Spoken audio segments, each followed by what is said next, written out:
In heaven, thank you so much once again for this privilege that we can come together to learn more about you.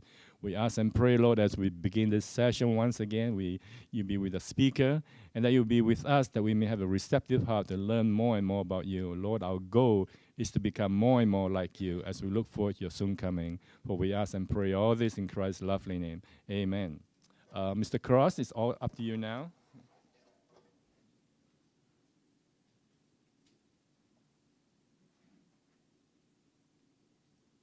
Do you need this or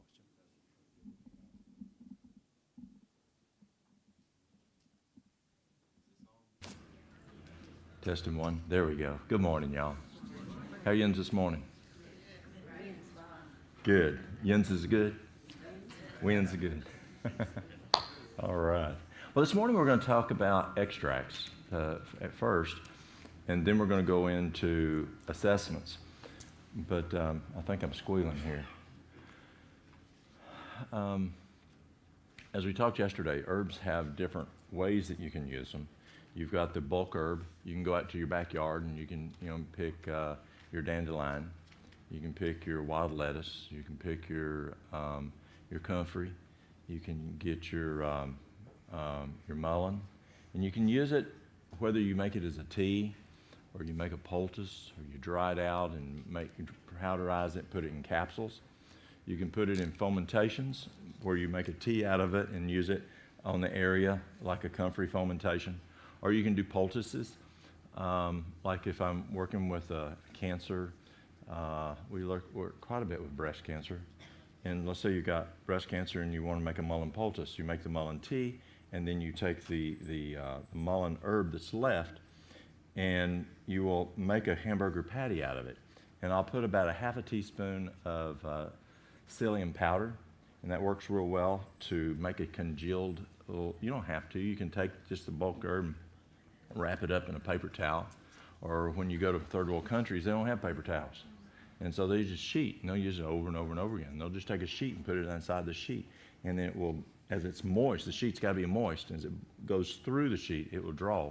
But I like putting it plumb on it because I want it to draw. Or you can take the bulk herb and just put the bulk herb plumb against it after you made the tea, and then wrap it with something to hold the moisture there. But it's kind of messy. So I like using a little psyllium powder, and it makes like a little hamburger. If it's a little too dry, I'll take some of that tea and moisten it back up, and then apply it to the affected area. And you can leave that poultice on for 12 hours, change it. And so that's the way you can use the bulk herb. You then can make extracts, what we're going to talk about this morning, or you can make essential oils like we talked about last evening. Extracts, you got extracts and you have tinctures. The difference in extracts and tinctures is that extracts have, tinctures have alcohol, and I just have a hard time going into the liquor store and buying vodka. One thing, but I don't want to use the alcohol if I don't have to. Now, where I'm from, what do you think the local folks use for making moonshine? That's right, they'll use moonshine to make their extracts. They say that they're using it for their extracts, at least. So anyway. I went to a deputy's house one time, sheriff's deputy's house. He now works for the federal government. And I went in, and he had a couple of jars of moonshine downstairs, and he said, "It's just medicinal stuff. Don't worry about that." He was a detective at the time. Okay, let's take a look here. How to make and use herbal extracts. Let's see. Okay, the benefits of liquid herbal extracts, the bioavailability. When you ingest a liquid extract, you're able to absorb and utilize the nutrients from the herb right away. So versus, if it's topical, you transdermal, but if it's liquid, it's better bioavailable versus taking just the capsules. It works a lot faster. You're not having to wait until the capsule breaks down in the stomach for the hydrochloric acid to break it down, and so it's going to work a lot faster. Potency, liquid extracts preserve or lock in their nutritional potency much longer than capsules or bulk herbs, which are used for teas. So you have a longer shelf life. I'm trying to think of an example. Let's say that I'm having a respiratory issue going on.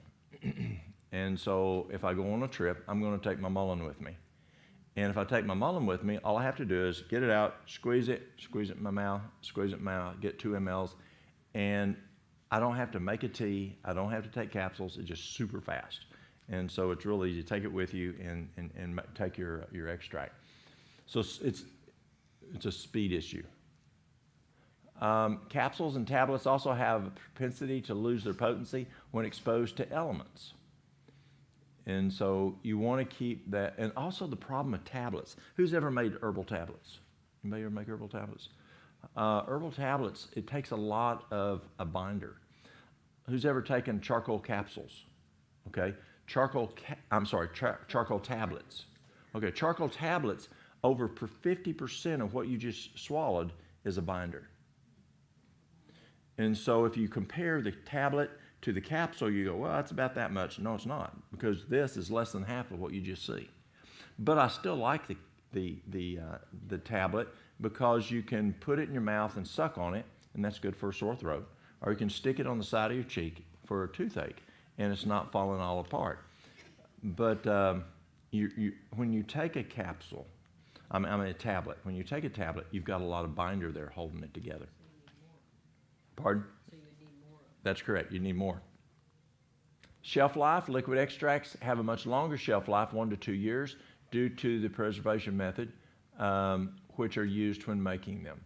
So your herbs, about 6 months, no, definitely no more than a year. Your tinctures, you're looking at 2.5, 3 years, 3.5 years. So your tinctures will last longer, but they've got that alcohol component.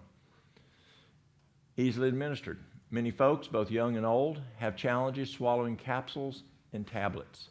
Liquid extracts can be swallowed directly or can be placed in water, juice, or tea. So I sell a lot of extracts because of that issue.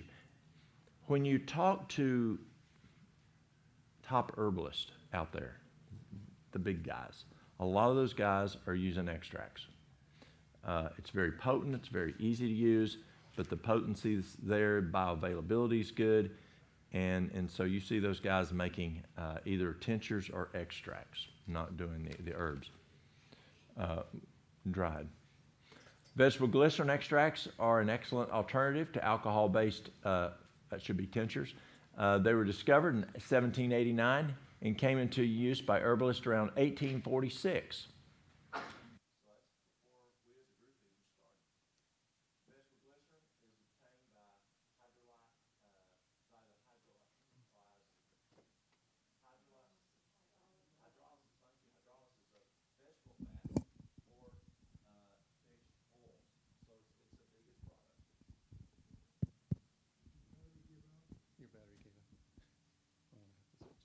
There we go.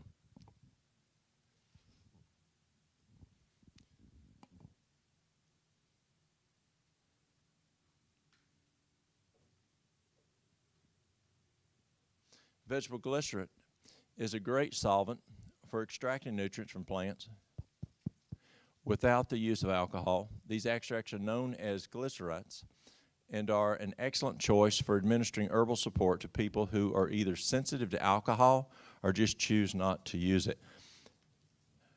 Who might be needing an herbal support for one of their organs who might be sensitive to alcohol? Liver, alcoholics, yes. I sell milk thistle, probably my top extracts that I sell, milk thistle's number 1. Why do you think that is? Support of the liver. What is the biggest problem with the liver in my neck of the woods? Alcohol. Yeah, a lot of alcohol utilization. What's the next major cause of liver issues? Could be fatty liver, could be pharmaceuticals. Taking a lot of pharmaceuticals, they then start having some liver challenges, yes. Probably next, I do a lot of dandelion. a lot of dandelion root for liver and kidney, a lot of sarsaparilla. We sell a lot of sarsaparilla, and sarsaparilla is used for testosterone. And as I was mentioning yesterday to some folks, the men that come in and say, I went to the doc, my T's low, testosterone. What do you have for my testosterone? Well, number one, are you getting your sleep at night? Number two, are you drinking alcohol? Number three, is there a lot of belly fat here? That belly fat's going to turn into estradiol. Estradiol is going to turn into, it's going to lower the testosterone. But they'll use sarsaparilla. I have a good friend of mine. He's a physician, and he called me one day, and he says, Walt, I got a lot of male patients coming in with low T. What do you got? And I said, sarsaparilla. He goes, okay, send me some. Now, this guy, he's really into lab work because he can measure. He doesn't want to just mess around. He's sincere, he's concerned, and he wants outcomes.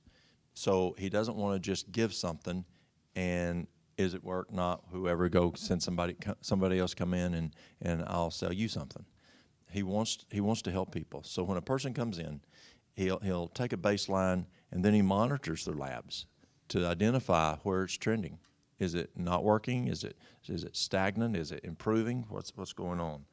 So he called me about a month later, and maybe a little more than a month later. Okay, thank you. And he said, Walt, it's working. The T's are increasing.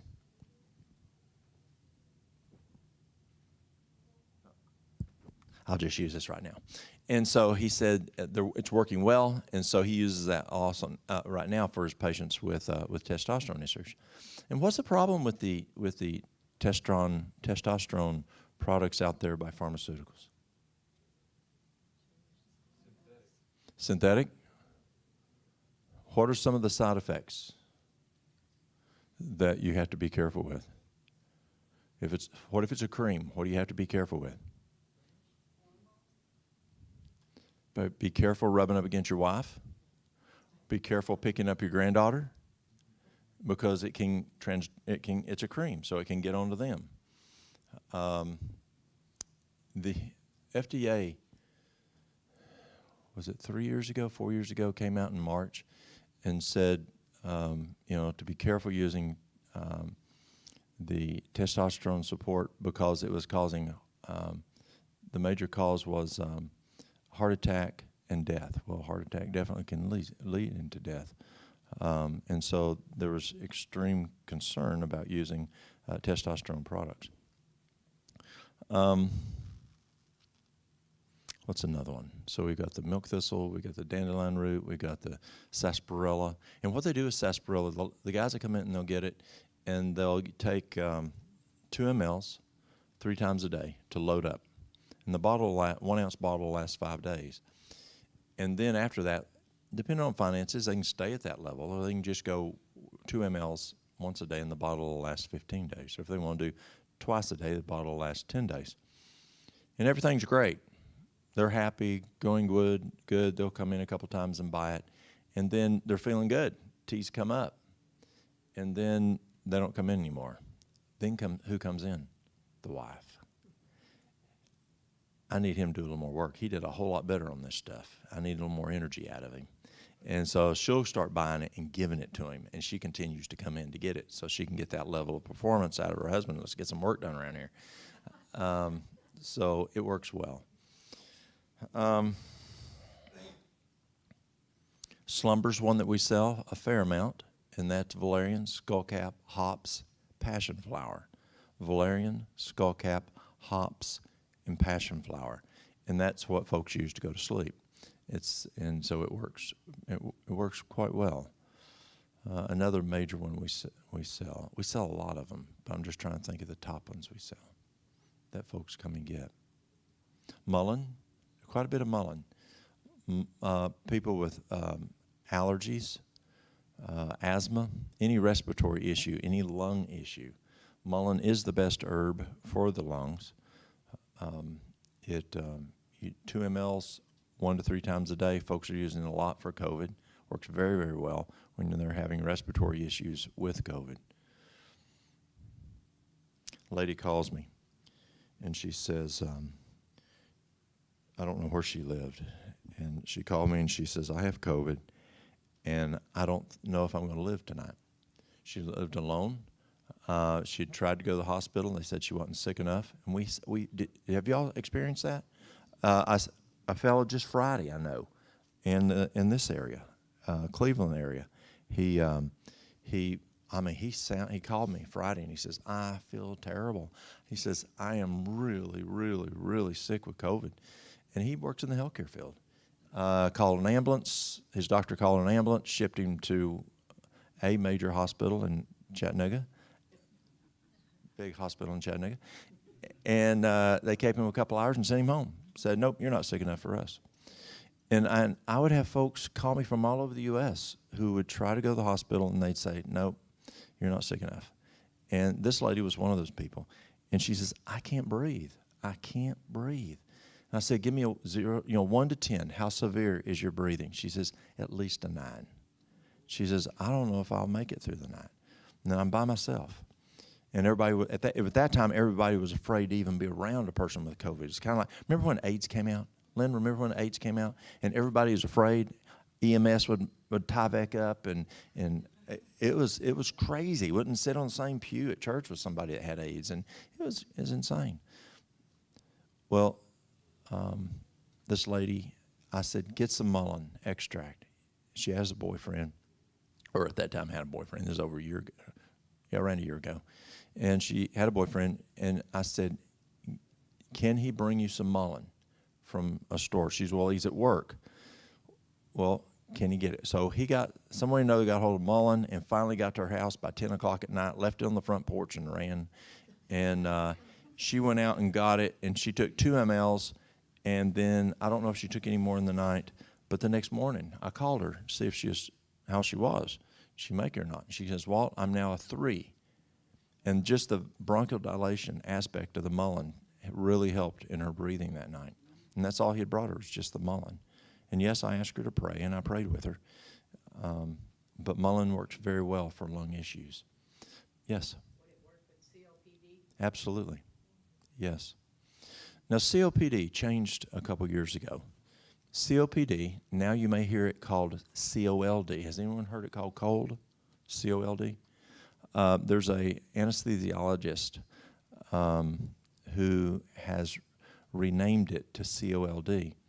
I've got a buddy of mine who's also an anesthesiologist, and he knows the guy, and he thinks he's just trying to get a name for himself. But he said, COPD is what? Chronic obstructive pulmonary disease. And so this guy said, well, people, the lay people don't know what pulmonary is.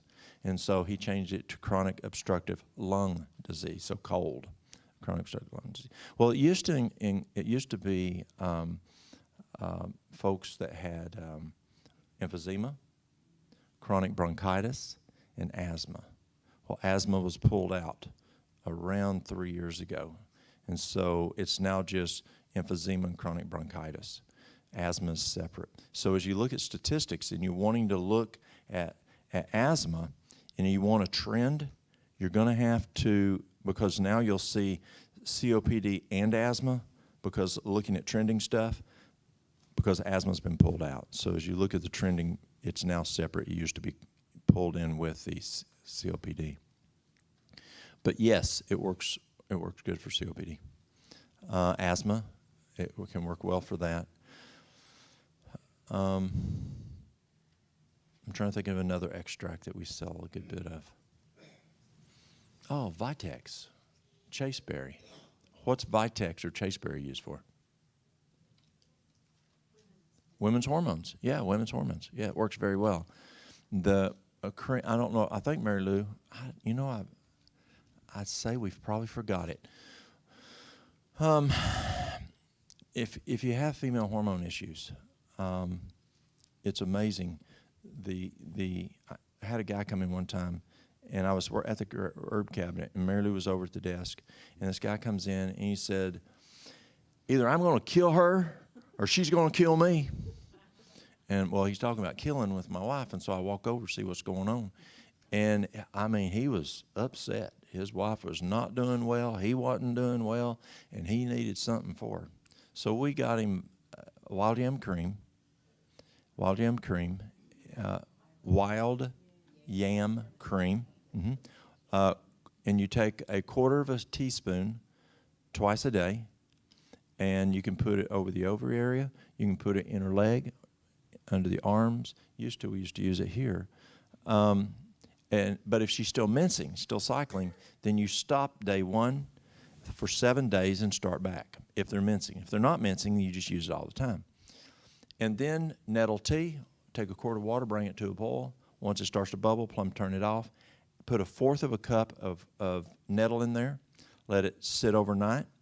Next morning, strain it. So it's 1 cup of nettle tea. That's a quart to 1/4 cup of the herb.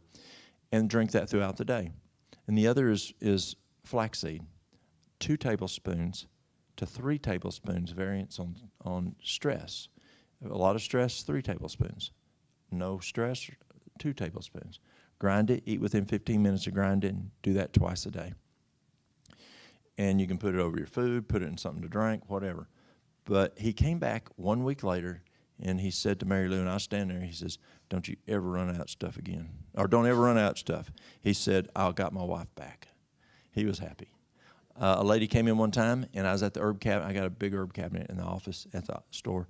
And I was there, and she comes in, she says, she comes in her cowgirl outfit. They own a huge, huge dude ranch. When her husband comes in, he's got spurs. You think he's out of a Western movie. And I mean, they got a bunch of horses and a bunch of cows, and people come all over the world to go to this big dude ranch. And she comes in, cowboy boots, everything, and hat, cowgirl hat, and she says, "I need some nettle." And I said, "Well, let me look." And I looked, and I said, "I'm plumb out." She says, "You better get it in." She says, "Cotton County's going to make national news again if you don't." And I said, "Why?" She says, "As many women as you and Mary Lou got on this stuff, it's going to make national news if you don't get this stuff in." And she left. But it works. It really does. When that doesn't work, even though the wild yam cream has Vitex in it, if that's not enough support, then we just add the Vitex, and that usually takes it over the top, and the ladies do well. And Vitex is also called Chaseberry, 2 mLs a day, and that's an extract. And so you see how easy it is. You can just get it, and 2 droppers in the mouth, 2 droppers in water, drink it, you're done. You don't have to make tea or anything like that.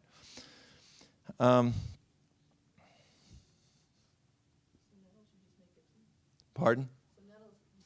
With the nettle, I make the tea. That seems to work really well. I just like the tea in that. Better than the extract. Yeah. Nettle is considered it looks like right now, the most nutritious of all herbs in North America. So it's used for a huge, vast. I mean, it's more nutritious than an alfalfa, which is huge. I mean, we use it for allergy. It is the best allergy item that we found. When folks come in with allergies, to pollen and that kind of thing, nettle tea or nettle capsules or nettle extract. It's one of the best things I found for the adrenals. It's very, very good for adrenals. Stress blows the adrenals. Adrenals affect. So if you have fibromyalgia, attack the adrenals. Make sure the adrenals are where they are. And many times fibromyalgia will go away. And nettle was one of the major ones to help with the adrenals. But yes, it's good for all kinds of men's health issue because it does help also with the hormone issue. So an fermentative properties which are in glycerin are very effective in preserving the nutrients which are in the herbal extracts. Glycerin has a shelf life of 14 to 24 months versus alcohol extract with a shelf life of 4 to 6. There we go, 4 to 6 years. So you just don't have the shelf life that you have. When making a glycerin with dried herbs, it is common to use a little hot water to rehydrate the herbs and loosen up the botanical matter. So, listen to this here carefully. When making a glycerin with dried herbs, it is common to use a little hot water to rehydrate the herbs and loosen up the botanical matter before you put the glycerin in. Generally, a mixture of 60 or more glycerin to 40 or less water is a safe ratio. To err on the side of safety, many go 75-25. Less than 60%, you can have pathogen growth. And you don't want pathogen growth. Now, some people will err up, say they don't want to err, so they go up to the 75-25. Or a lot of folks out there are doing a 2-part, 1-part, which is a 66-33%. The higher you go in the glycerin, the sweeter it is. Glycerin's sweet anyway. And so some people don't like going up to the 75% because it's just so sweet. So you find a lot of the folks out there, they're just doing a 2-to-1 ratio. 2-part glycerin, 1-part distilled water. And you mix it really well. When working with fresh, moist herbs, one can use 100% glycerin for their extract. Just be sure to mix well. I haven't done this one, so I don't have the experience. I always use dried herb. But this is if you're using fresh, but it's got to be moist. You can use 100% of glycerin extract just to make sure it's mixed well. And it's going to be really sweet. Directions. Fill a mason jar half the way with dried herb, 2/3 the way full of fresh herb. Chop dried herbs well before mixing with the menstruum. Why do you want to chop the herbs up well?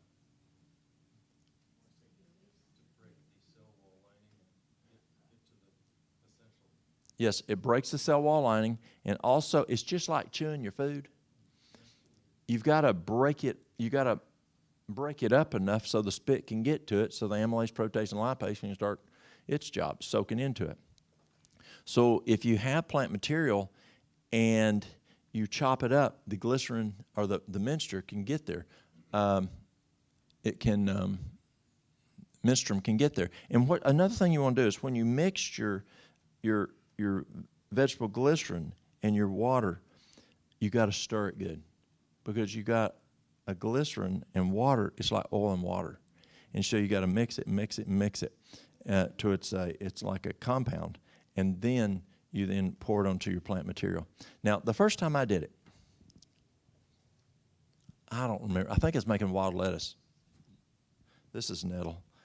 And so what I did is I filled the container probably up to here with material, and then I poured in my liquid, and it just wasn't absorbing good. I ended up taking half of it out and making 2 of them.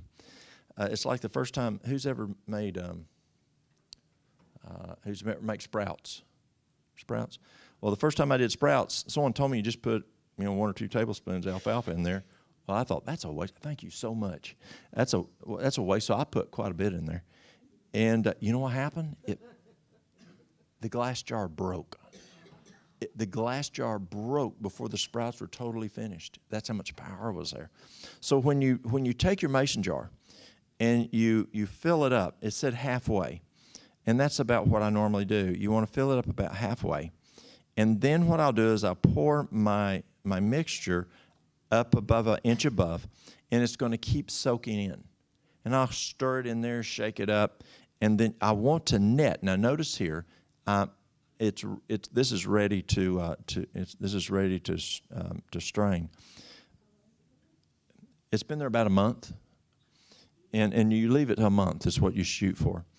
And so you go about an inch above so you can shake it really good, and you keep adding till you can net that 1 inch above. But it's by this time it's plumb soaked up. It doesn't spoil? No, it's not going to. Yes. Can you comment on the? I used a double what they call a double extraction method. Mm-hmm. And I was using black walnut husks as a parasiticide Mm-hmm. tonic or tincture, but it was double extraction, so I used I boiled it for 10 hours, and then I used Everclear for the second Mm-hmm. extraction. And so my question is, at 50% Everclear, is that going to keep the pathogen growth suppressed when it sits I can't answer that. I've never used the Everclear. Yeah, that's a good question. I don't know. 110 proof. Okay. I've just stayed on the glycerin side, so I don't have the experience there. But I can tell you how to make a double strength on this, on the glycerin side. So we'll come back to this in just a minute. So you fill the mason jar halfway full of the dried herb, 2/3 of the way full of the fresh herb. Chop the dried herb well before mixing with the menstruum. In a separate jar, mix 3 parts organic vegetable glycerin to 1 part distilled water. Shake to combine. And this is, again, we saw a few minutes ago what your range is, but this is the norm. This is what most folks will do. No, that's if you go 75%. That's if you're really being conservative. I do the 2 parts, 1 part, so which is 66-33. Now, if you want to be conservative, go to you can do the 3-to-1, 75 to 1. It's just going to be a little sweeter. Bring a pot of distilled water to a boil and turn off. After approximately 30 seconds, pour only enough of the hot water into the mason jar to effectively hydrate the herb to open all the cells. And that's the part of where you're opening it up there. Pour the menstruum over the herb and completely cover to fill the jar within 1 inch of the top. So what I'll do is I'll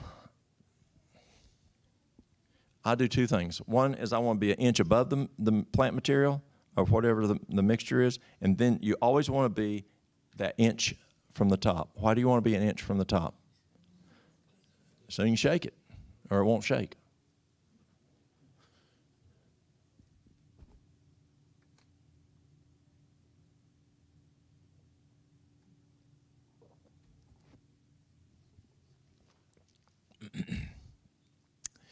Label the mason jar with a date, ratio of glycerin to water, and herb used.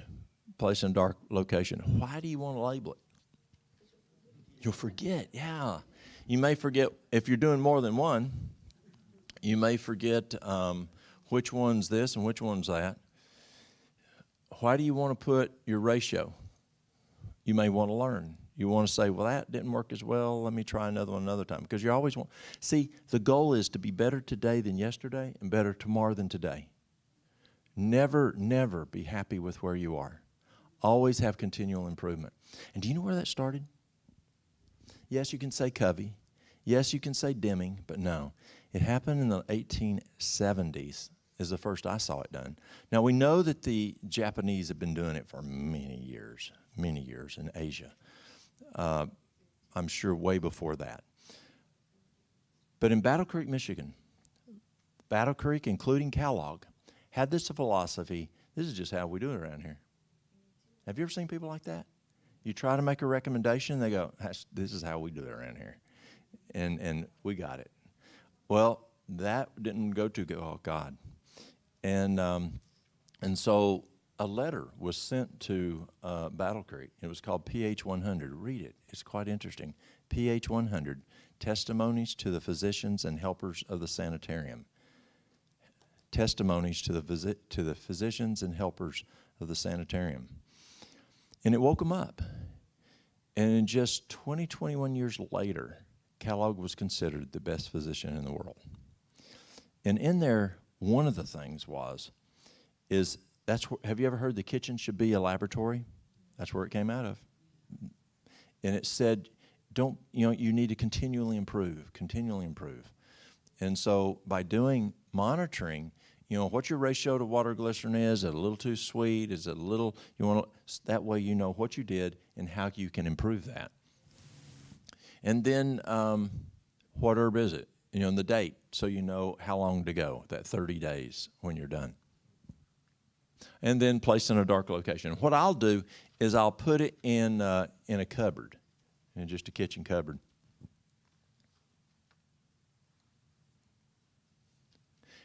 And they say 4 to 6 weeks. I usually do it just for 4 weeks. Agitate daily, and I do it twice a day. And what I'll do is I'll shake it like this, and and I'll set it up on the counter like this. And then, then the end of the day, I'll shake it, And I set it on the counter like this. And so I'm moving this way, this way, this way, this way, as it sits in the counter, up in the cupboard, I mean. Strain with a cheesecloth or milk bag. You can pour it through a kitchen strainer if you want to. And then what I'll do, now, have you ever seen those herb presses? You know what an herb press is? Those are really nice. You can pour it in the herb press and turn it down. It looks like a grape press or an apple press, you know, them presses you turn down, and it will squeeze that herb really well to get as much glycerin out as possible. Another thing I'll do is you can take, I'll take a bag, a plastic bag, like, and I'll cut just a little tip off here, just a little tip off of that, off the end corner of the bag, and then after I ran it through first thing I use the kitchen strainer, and then I put the material in that bag and I squeeze it, kind of like a cake decorating, and I squeeze it and squeeze it and squeeze it like milking a cow. You milk a cow like this, and you squeeze it and squeeze it, and get as much of that liquid out because that's what you want to use. Then after you get all that liquid out, then if you want to, then you can run it through a cheesecloth or milk bag or something like that. Put it in your bottle, label the bottle. Amber's good because you want that dark with the date, the ratio of the glycerin to water, and the herb used again.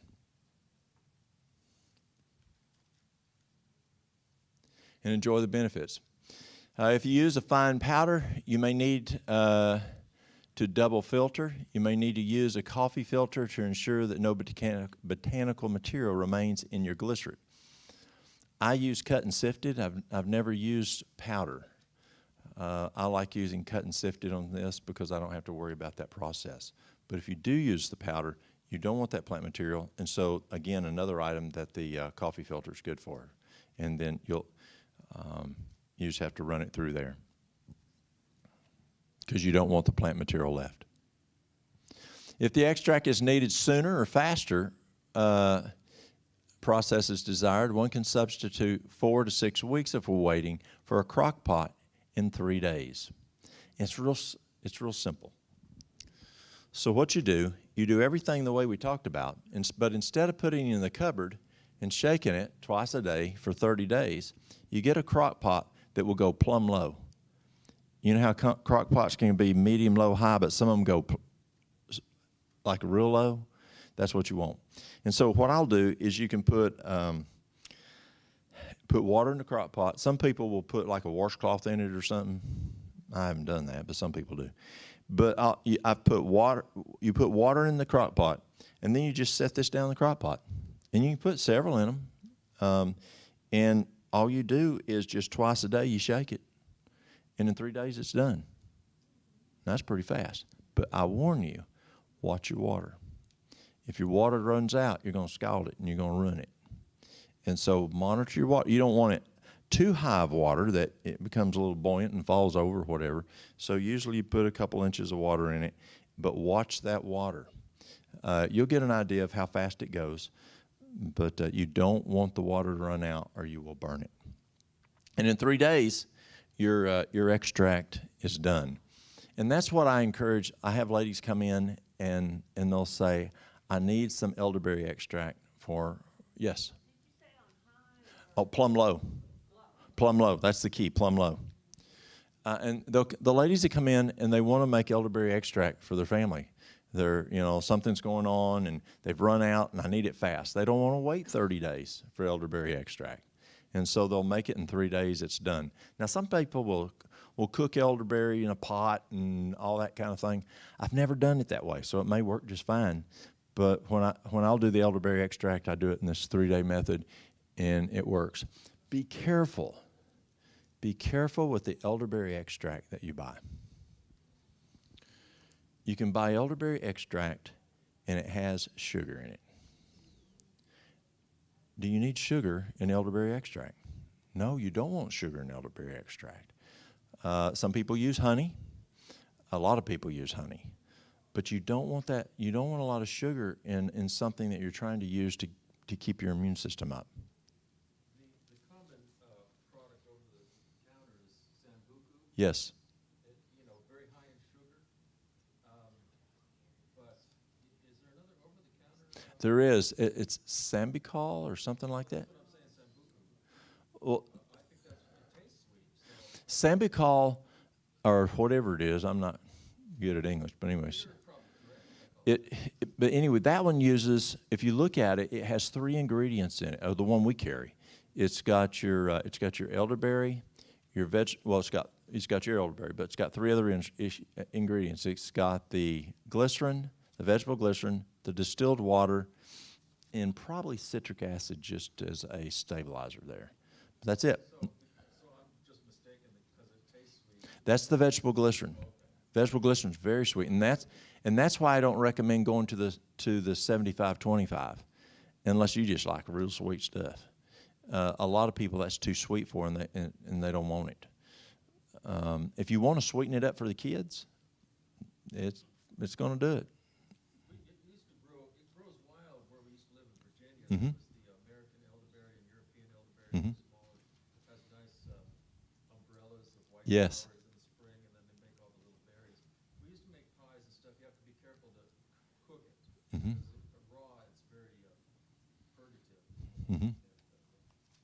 We've got some, and I was checking it just the other day before leaving the house. It's not ready yet. What the old mountain women to do is, the men would make elderberry wine with it, but the women would take in, when freezers came around, and they would put them in little baggies, and they would freeze it, put it in the freezer. And if any of the kids got sick, they'd pull out a little baggie and make a tea out of it. Now, if you don't want to have to put it in little individual baggies, it's called flash freezing. And the reason they did that is because it's hard to get it when it's frozen and chunked together. So who's ever froze bananas and you put it all in a bag all together and it freezes together and it's hard to get it apart, and you take the knife and you're afraid you're going to chop yourself or whatever? What you do is you take a cookie pan, and a cookie sheet, and you stack all your bananas out separate. Freeze it for 24 hours. That's called flash freezing. That's what you do to blueberries or strawberries or whatever. Freeze it first, then you put it in your bag, and you can just pick the item out, and it doesn't freeze together. And you can do that with the elderberries, but that can be time consuming because they're so small, and you got to spread it out, and so the women could just scoop out what they needed.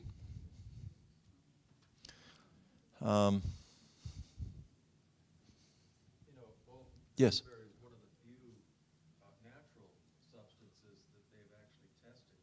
It wasn't through the pharmaceutical, but there was a university in Israel where a lady was working on her PhD, and her advisor said, let's try testing elderberry for antiviral properties.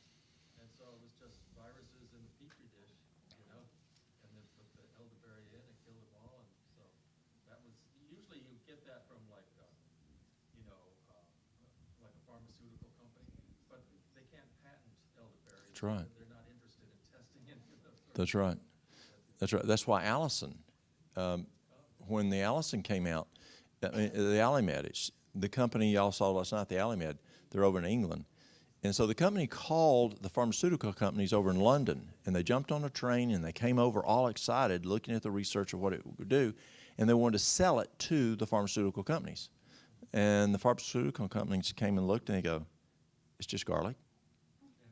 Yeah, just Allison from garlic. Yeah, we're not interested.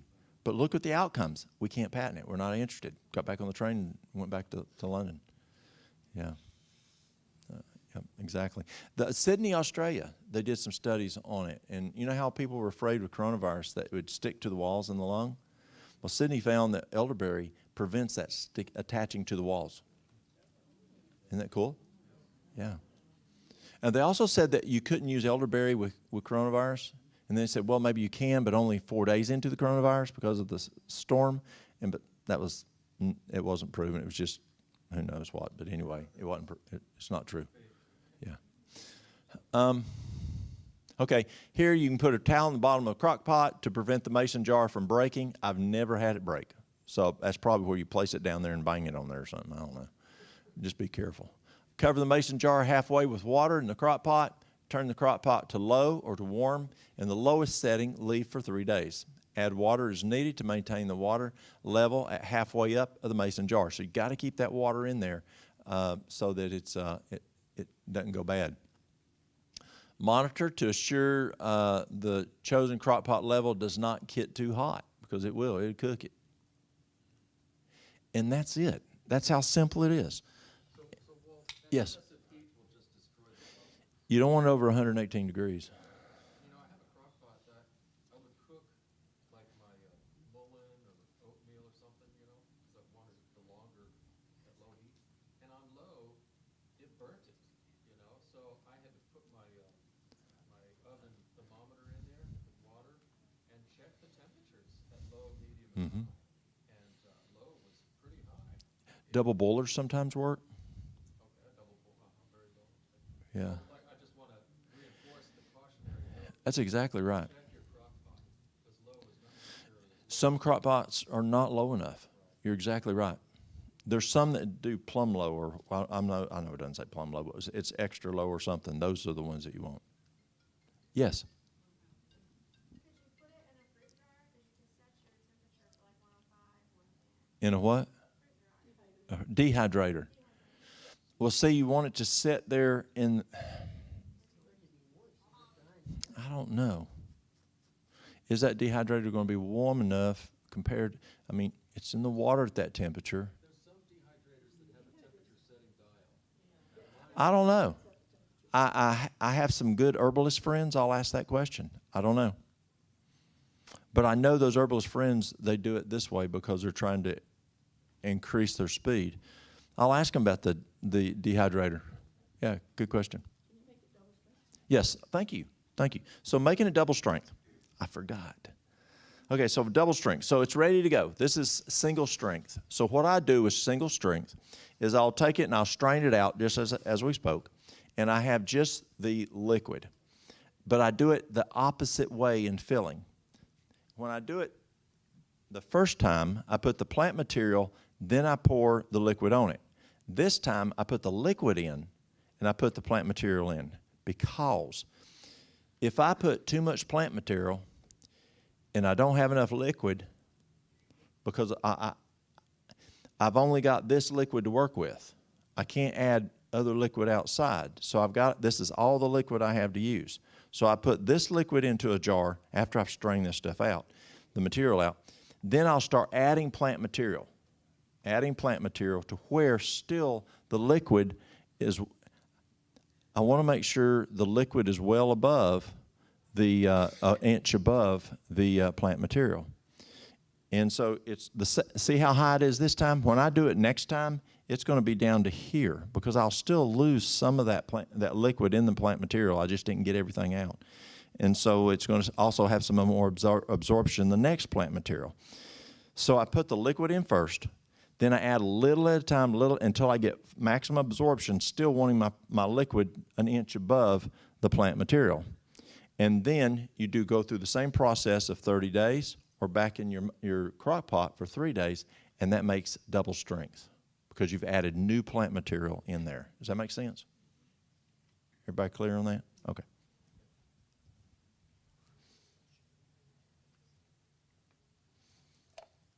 Any questions on extracts?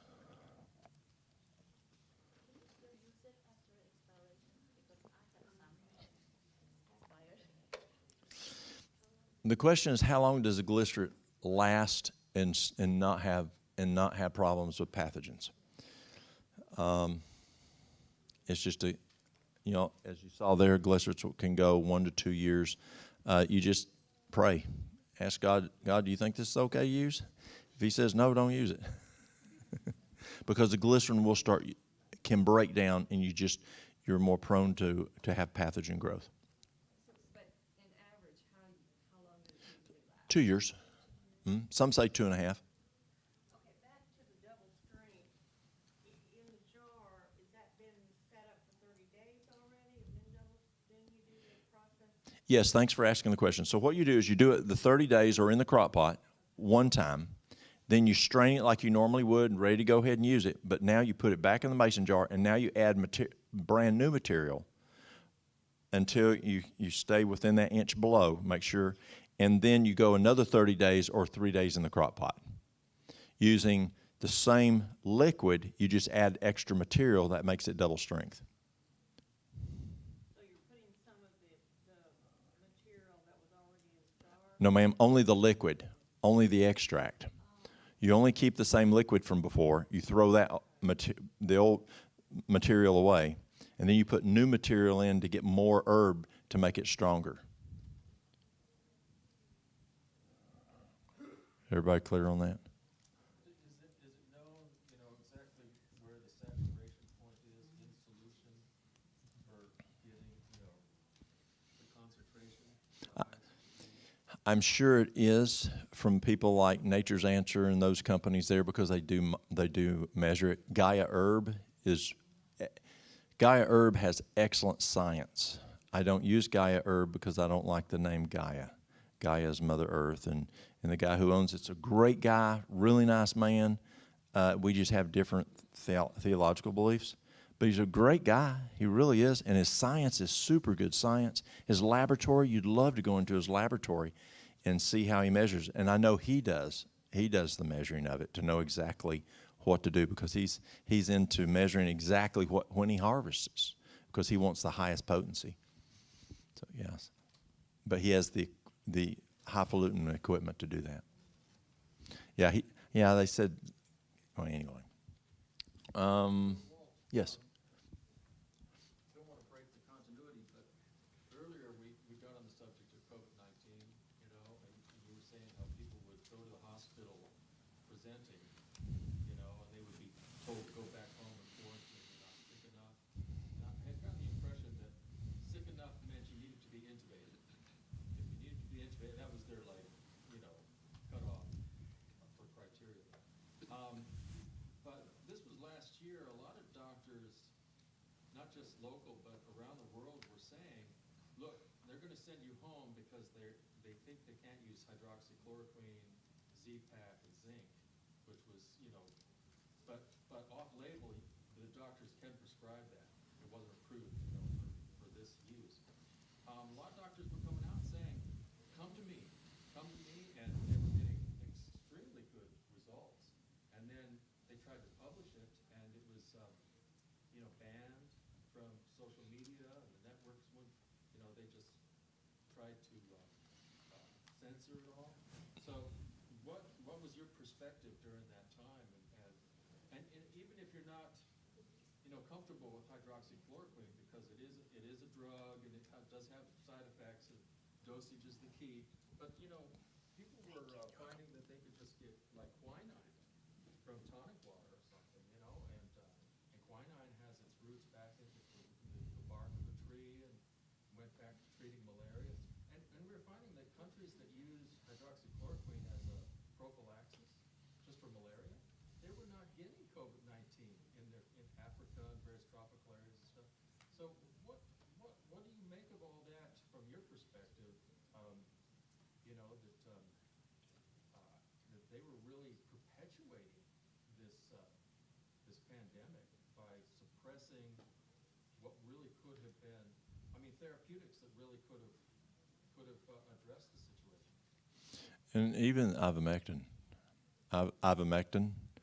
If you're going to use a pharmaceutical, ivermectin is very effective. I've had friends who are physicians who've used it prophylactically, used it themselves, used it if they've gotten COVID, and had excellent results. I know we're streaming live here. So there's all kinds of theories on why things are going on, and that just stresses me. And working in healthcare, I believe some of those things that I hear. But I think the thing is I got to take care of Walt and my family, and when people call me, help them out. And what I have found to be extremely successful, and many people have called me from all over the U.S. who have been, one lady, someone called for her. She, again, hospital would not accept her. Her O2 sat was in the 50s. Crazy. O2 sat in the 50s, and the hospital sent her home. Family was just going nuts, saying mom needs help. The mother had, she had quit drinking, quit eating. She quit speaking, and when she could not even, when they had a clock, she couldn't even tell the time. So significant cognitive issues there. And so I encouraged them to use we sent Alimed to them. We encouraged them to do hot and cold fomentations.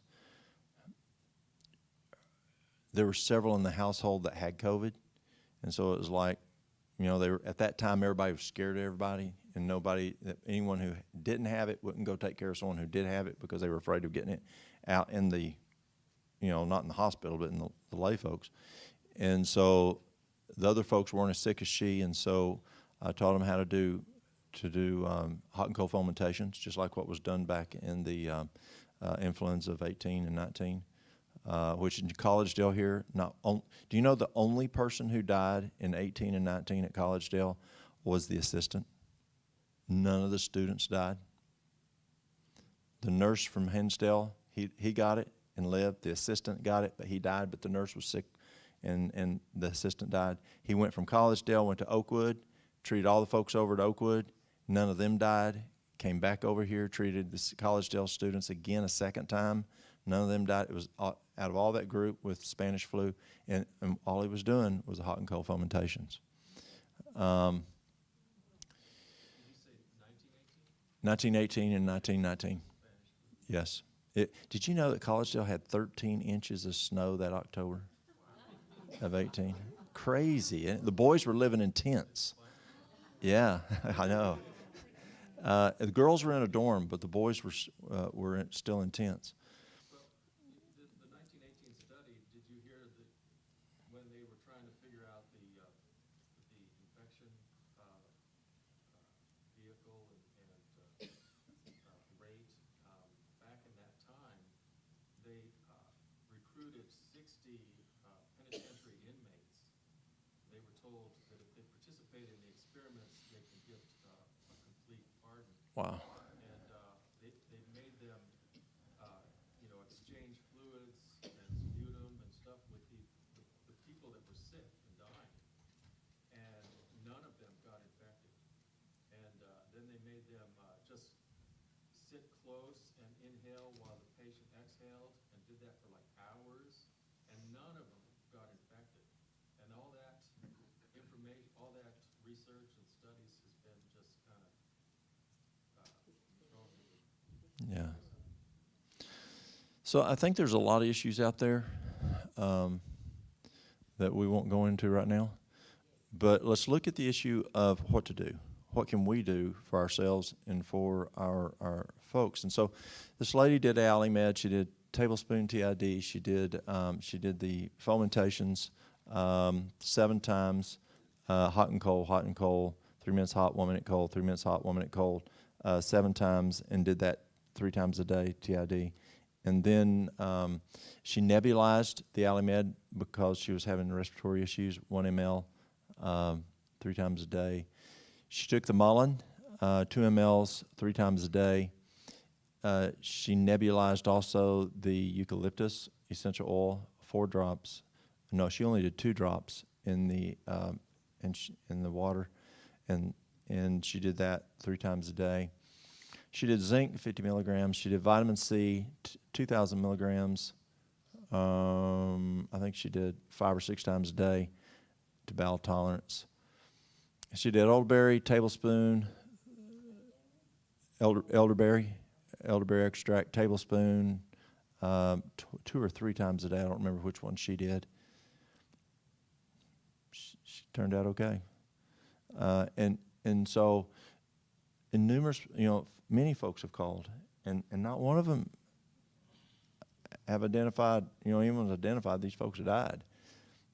And so God has given us natural remedies that are very, very strong. It's God doing the healing. I mean, let's make that very clear. It's not the Alimed, it's not the elderberry hydrotherapy, but God blesses those. And so I think that's what we have to focus on. And as we look, the other day I was listening to the news, and I really got bothered by, some medical school said that, there's no longer a term for female, it's now a person. And then on the news they said, well, if you identify as a race, you're racist. I'm going, these guys are crazy. And I just turned it off. And I told Mary Lou, I was doing drive time, getting something at the office, getting something at work. And I want to be intelligent on what's going on, but yet I don't want it driving me nuts. And they're going crazy. But this is nothing of where it's going to go. So what do? Yes, we want to be aware of what's going on, but let's just focus on what we got to do. If we allow all that, Satan will love to get us bothered and all that stuff. It's kind of like at work. We got a job to do. And if you let the employees just talk. Let me give an example. I worked for a company that we would buy up other health institutions. And you buy dogs, fix them, sell them, or keep what was the best. And you would you go in, do an acquisition, or a merger, and it's terrible. You'd have a person who worked there 30 years, and today was their first day within seniority. Sometimes in some of the deals, and you go in, and everything was fine because it didn't mess with your seniority. And you're going in fixing up a dog. Until one day, a bigger fish decided to gobble us up. We knew what could happen. And I remember we were calling each other, the different administrators, what do you think it's going to be? What's going to be the benefit package? Crazy. What are they going to be like? What's policy changes? And we got a new regional director from another bigger fish that did that a lot. I didn't like the guy. But he gave me some very good advice. He came to the office of each one of the administrators, and he went. We had all of North Carolina. He had all of North Carolina and Virginia and whatever. And he went around and just sat at the desk, sat in our office, and said, "Okay, we're getting ready to be bought. Can you do anything about it?" No. He says, "Here's how it works." He says, you talking to these other guys, talking to corporate office, to your buddies there, in the offices, isn't going to help you, isn't going to help the situation. But your numbers are going to drop. Your financial numbers are going to drop. Your patient care is going to drop because you're not monitoring your ship. Right now, they have you in binoculars. But if your numbers drop, they'll put you under a microscope and you're gone. He says, keep your eyes on your own ship. I thought, okay, that makes sense. And so I did what he recommended, though this guy was kind of crazy. And some of the administrators didn't do it. My ship stayed good. I kept doing well because I focused on my ship. Other guys, they didn't take his advice, probably because he was kind of strange. And their numbers dropped. They got fired. And so as we look at these times getting worse and worse, Satan wants to distract us about this and about that and just take our eyes off that relationship with Christ, pointing other people to Christ. If we'll keep our eyes on our own ship of what we're supposed to do, yes, we need to be aware of what's going on, but keep our eyes on the ship. I believe God will take us through. And so it is so easy for me to say this is going on, that's going on, because I used to work in healthcare, and so, but I think we just have to keep our eyes on the ship and do what we got to do, if that makes sense. Okay. Any other questions on that area? Because it's a very good area question that you have. Okay. Yes. I did kind of want to follow up. Yes. I agree, the verse says men's hearts will fail them because of fear. And I think, especially heart conditions,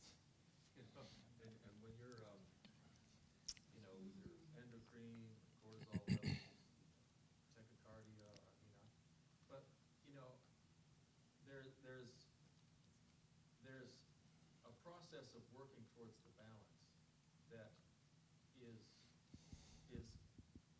product of our communication with the Father in our prayer life, and the Holy Spirit giving us the unctions and the guidance and stuff. But the thing is, when we collect information, it informs us, as a process that works sort of like being yoked together with Christ. You're in this yoke together, and we work towards rest as we, so as we collect information, I don't think we want to just surrender to the fact that the truth is actually being censored, and where we can actually find the truth, and building discernment, I think, is what. So you know what I'm saying is. I agree with you 100%. We can't be Pollyannas. Can't be Pollyannas. No. And we have to be watchmen on the wall. That's the next thing I was going to get to is, can you imagine the watchman on the wall saying, it's still early in the morning, people like to sleep in, I'd better just not rock the boat, let's not disturb, they're going to get mad. Right. You know what I'm saying? So you don't want to do that. But there is this place where you warned them, and then you warned them again, and they keep telling you, I was having nice dreams.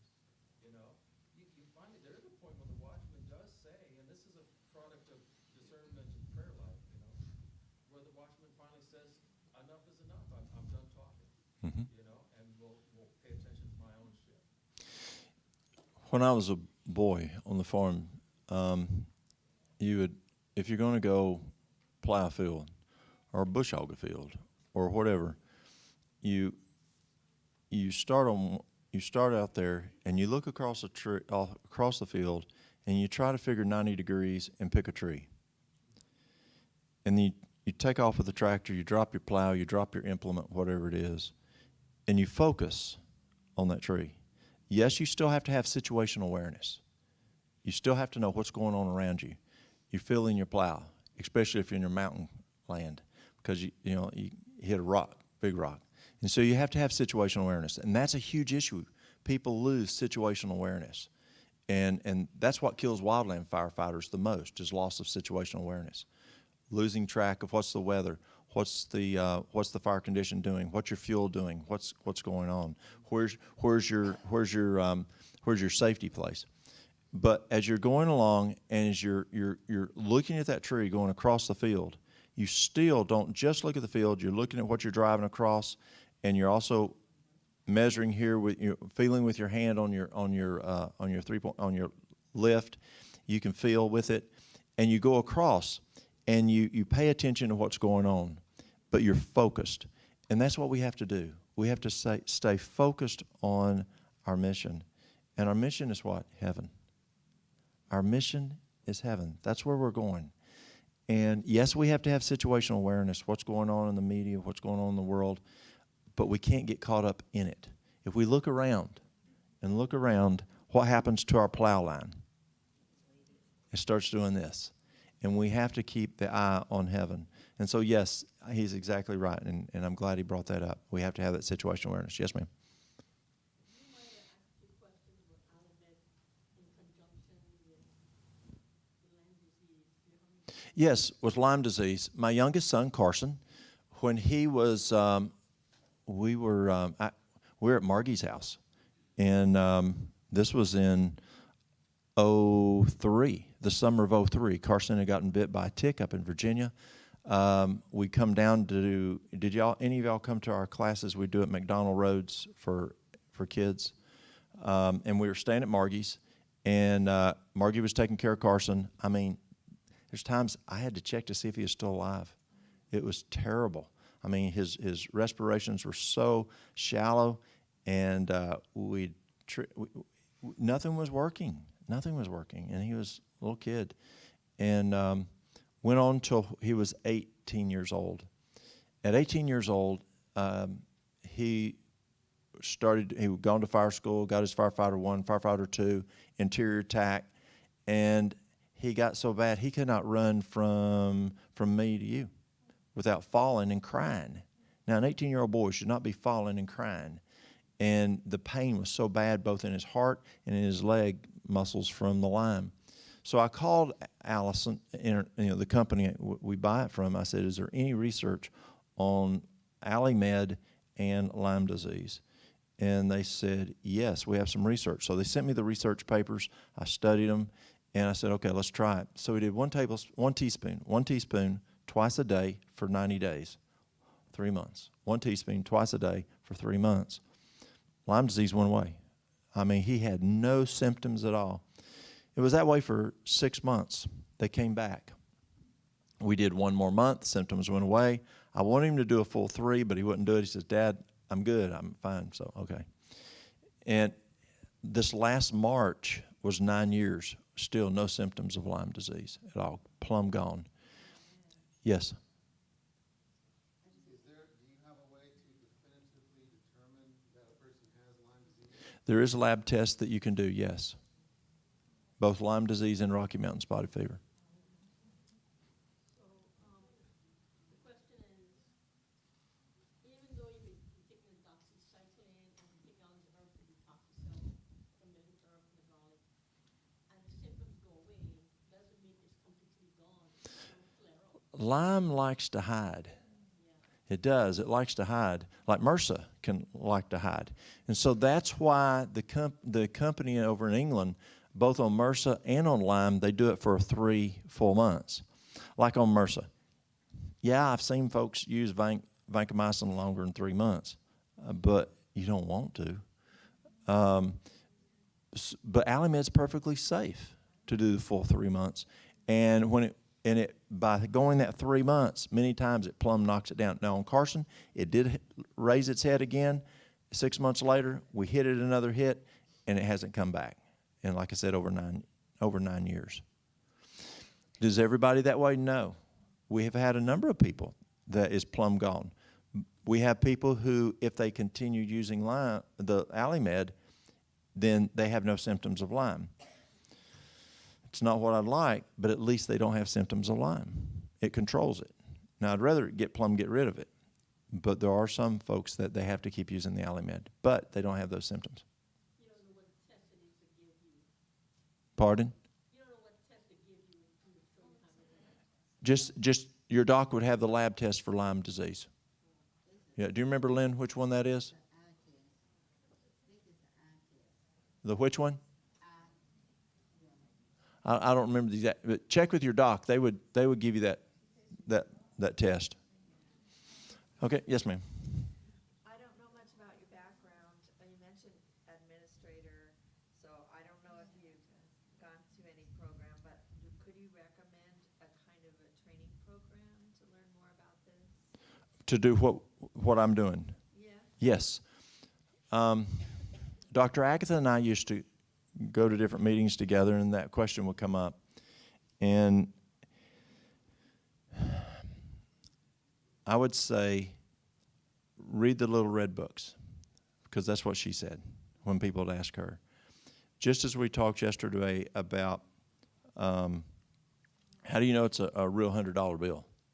You look at you study the real $100 bill. You study the true. And by studying, take your Bible, Matthew, Mark, Luke, and John, and once he starts healing, start highlighting. And you can't turn a page that there's not healing on one of them 2 pages. I mean, he's constantly healing, constantly healing. Learn the character at which he's healing. That's important, that character. And then mind, character, and personality. Your ministry of healing, temperance, counsels in diet and foods. Read all of those. That will give you the foundation. Then, when you got that, then you start going to Agatha Thrash. What was the first name? Agatha, Dr. Agatha Thrash. She's got some tremendous books. There's a new book she put out a couple years ago that's really good that she just finished when she died. And I would tell folks right there with her, I'd say, Dr. Agatha, is this a good tool? Read those. Read your books. And if something in your books doesn't match up, don't do it. She goes, absolutely. she's a humble lady. And so as you read Neil Nedley, as you read, good book, Proof Positive, excellent book, Proof Positive. Depression the Way Out, 2 good books by Neil Nedley. Kellogg has a bunch of books. Yes, he went off spiritually later, but at 1900, 1901, he was the best physician in the world, we're told. Excellent information he had. And then you measure what they have to say with what Spirit of Prophecy says. And then I like studying from Harvard. Harvard has some really, you see I quote Harvard a lot. I like Harvard. It's got some good research. I like Mayo Clinic. I like Johns Hopkins. I like NIH. NIH has some really good stuff. I like Lancet. Lancet has some really good studies. I like Cleveland Clinic. Look at what they have to say, and if it falls within the scope of what you read in those red books, it's good. But if it says to put rocks in your pocket, and that's going to do the job, if it says to take a little pyramid and see which way it turns, don't do it. And so that's how you measure it. If you can also take, like, yes. Lancet and Mayo Clinic and all those institutions or magazines, they do investigation on this. That's what they are giving the information. The research. Your research, yes. I'm looking at their research. But they have those information. And how we can get those information? You just go online. You can do it as a subscription, or you can go online and just go to NIH, and you can find a lot, and you type in what you're looking for. Now, what about if you want to do, because here in the United States it's very well regulated about health treatments and all these things. You know, if you do something, you can be in trouble. Okay, I'll come back to that one. Very good question. I'll come back to that. The other, I would, go to the community college. Take an anatomy and physiology. Physiology is so important to understand. Take A&P. You've had that. Good. Okay, so you're a nurse. Okay, but take, A&P is good, nutrition is good, and then the question is, what do you then do to answer his question? Pardon? Oh, yeah, micro's good. Yeah. Yes. Quick question. Element, Mm-hmm. I'm not familiar with that. We looked it up online. Let me come back to that. Okay, let me come back to Spell and ALLIMED, but we'll come back to that one. Okay, ALLIMED. Well, MED. We'll come back to that one. Okay. So, biochemistry. I wish I had a PhD in biochemistry. Biochemistry would be so helpful for what we do. So any of those classes you can take are very good. Now, how do you do it? You're an educator. Just educate people. This is what this says. This is what this says. This is how physiology works. And just be an educator. Don't be a prescriber. Be an educator. And that's how you address the question that you had. Just just educate people. If this happens, this is what this person says for that. But you're not telling them what to do. You're just educating them on how physiology is. But if you want to do some help to the people that really they need, and sometimes some people are no insurance, or they don't have anything, you want to help them. Yeah. How you can do it? You educate them. Yeah, just educate them. Thinking about keeping your license if you're already an MD. You Okay. don't want to deviate from accepted practice. So you're already in a healthcare with a license? Okay. He's not an MD, but I think his thrust of his question is how to not lose your license by things, recommending things, treatments that are maybe not approved by the FDA. Right. Things like maybe herbalism and stuff like that. Sure. Yes, sir. I want to come back to the same thing, doctors have natural health. When people violate those laws, that's how we all get all these diseases. I have been phenomenal enough when I became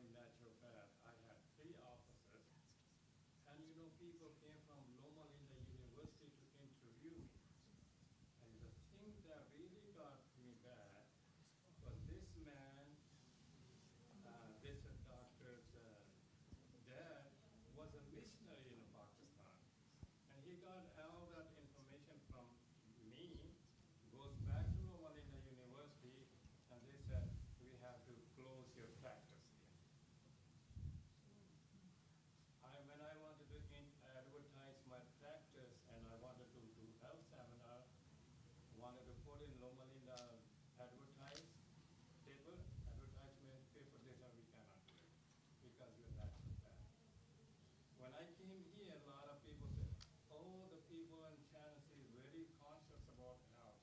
They do this and that. The first thing I learned was, you, as being a naturopath, you cannot work in Tennessee. That is true. It's misdemeanor. Yes. Misdemeanor a year, something. Yes. So we can learn all these things, you know, but we have to do our personal research.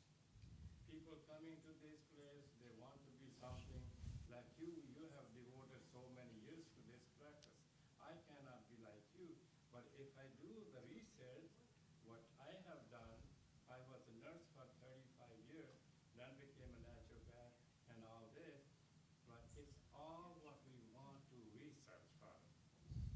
Doing these things, a little bit this and this and this, it's good. You have to have information. But I being a naturopath, one thing, my wife is here, I have never been gotten sick yet. And my family has never been gotten sick.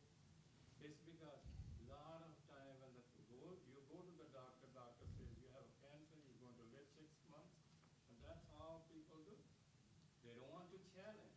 They said, well, the doctor said you're going to die in 6 months, so you're going to die in 6 months. Mm-hmm. This forward thing, you know, I just don't understand. I have done a lot of studies about it. It's once you give diagnosis to the person, that's it. They don't believe it. That forward is the final thing. They're going to die. They lose all their heart, and they think about it, and that's what this self-prediction is. Yes. To go back to your question, let me give you an example. I have a friend. He's a gastroenterologist.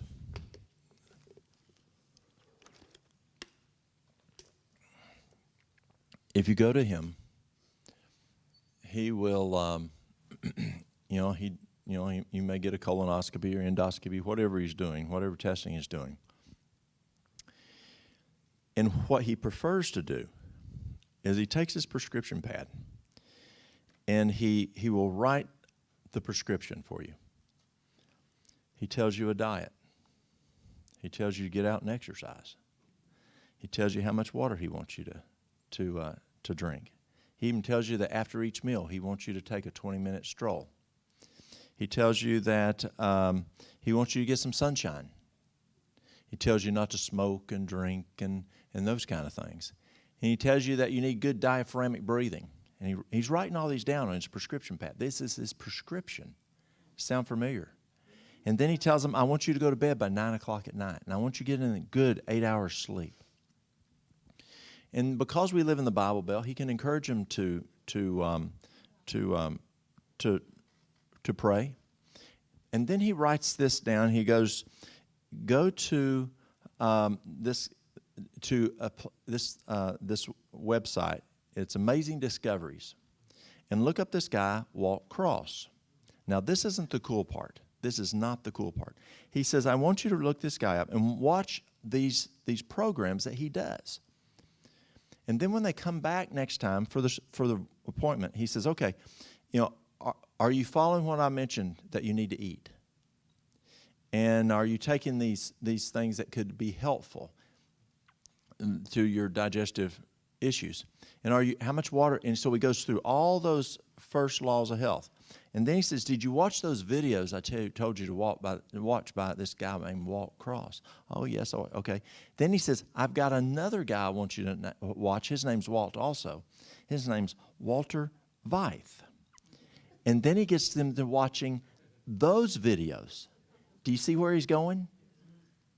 See, a health message. And he doesn't lose his license? No. Okay, so if I have my hands behind my back, how do I go through this door? Yeah, you kick it in, or your shoulder, whatever. And you're like a bull in a china closet. But what's the easiest way to do it? I mean, I got firefighters, they'd love to take a Halligan tool to it or kick it in or whatever. And I say, guys, see if the door's open. And so what you do is you take the hand, the right hand, you open the door, and then the body walks through. The right hand is what? The health message. The body is the gospel. And so that's what this doctor's doing, is he's using the videos that I'm sharing on health to get them comfortable watching that amazing discoveries. And then he then says there's another guy that talks on health there. And have you ever watched Vitex? I mean, Vitex is a very intelligent man. I listened to him to have a discussion with T. Colin Campbell. And Campbell said that Vitex was the most interesting interview he'd ever been with. And that's pretty good for Campbell to say that. But it was really interesting. Listen to both Vitex and Campbell, talking back and forth. So he has them going to Vitex, looking at his health topics, but then he shares with them then to watch the spiritual topics. And that's what we do, is that we are not the gospel. This is, the right hand is not the gospel. It's just a tool by which to open the door to then allow the gospel to walk through. And that's how he practices medicine. Yes, there's times he does use pharmaceuticals, just as we talked about Friday night. You should understand physiology. We should use less and less dosing of medication until we use no dosing based on our understanding of physiology. So he's giving them those laws of health as a prescription. And until he gets them there, he may be using a medication to maintain, but as they start applying more and more and more those laws, he then cuts back on the medication. That's how you can do it. And he's a quiet guy. He prays with his patients. Other physicians, a lady comes to me one day and she says, Dr. So-and-so said, her primary said she needed a colonoscopy. She says, do you think I need one? I said, who did he send you to? Because there's some folks in another town that I wouldn't recommend. And I said, who did he send you to? He says, well, it's this doctor up in Greenville, and his name starts with a K, and it's kind of a long name. It's kind of hard to pronounce. It's European. And I said, oh, Dr. Crutchmeyer. That's the name. Why did he send you to Dr. Crutchmeyer? Well, he said that I needed a colonoscopy, and he wanted to see what's going on in my digestive tract, but he also said he prays with his patients. And she says, you think I should go to him? I said, yes, you should go to Dr. Crutchmeyer. And see, that doctor in Newport, another town away, chose him because he prays with his patients. And this doctor in Newport's a Christian. He likes a GI who prays with his patients. So from a health standpoint, probably as a nurse, the easiest way is being home health. Can you see that, nurses? Home health's the easiest. And then you can go and you can educate as you're talking to them, help them make good decisions on nutrition, help them make good decisions on following, just like Crutchmeyer, on those laws of health. And you can have, home health has a huge, whether you're the nurse, you're the aide, whatever, the therapist, you've got a lot more wiggle room in there with home health. Now to your question on Allimed. So it's ALLIMED. What else? What it is. Allimed is it's allicin. It's from garlic. It comes out of England. It takes 24 cloves of garlic to make one drop. And Mary Lou, I don't have any papers. I didn't bring them. Go to our website. It should be one of the items on there, themustardseed.us, themustardseed.us, and under education, it should have a handout out there on Allimed. If it doesn't, I'll get it put up. Yes? Have you ever treated anyone with ALS or Parkinson's? Yes. The ALS? Parkinson's more so. I was just curious. I didn't know. On the Parkinson, let me come to that in just a moment. Do you have a question about Allimed? Yes. Would it help with basal cell carcinoma? I've got a newer or something. According to NIH, allicin is anti-carcinogenic. Yes, and I do sell. We sell it to physicians, and they do use it for cancer. Yes. You can also go to YouTube /lifestyle to health. YouTube lifestyle to health is what you're looking in, and that's our channel. And so you can watch other DVDs and stuff like that. Lifestyle to health on YouTube. Lifestyle to health. Lifestyle to health.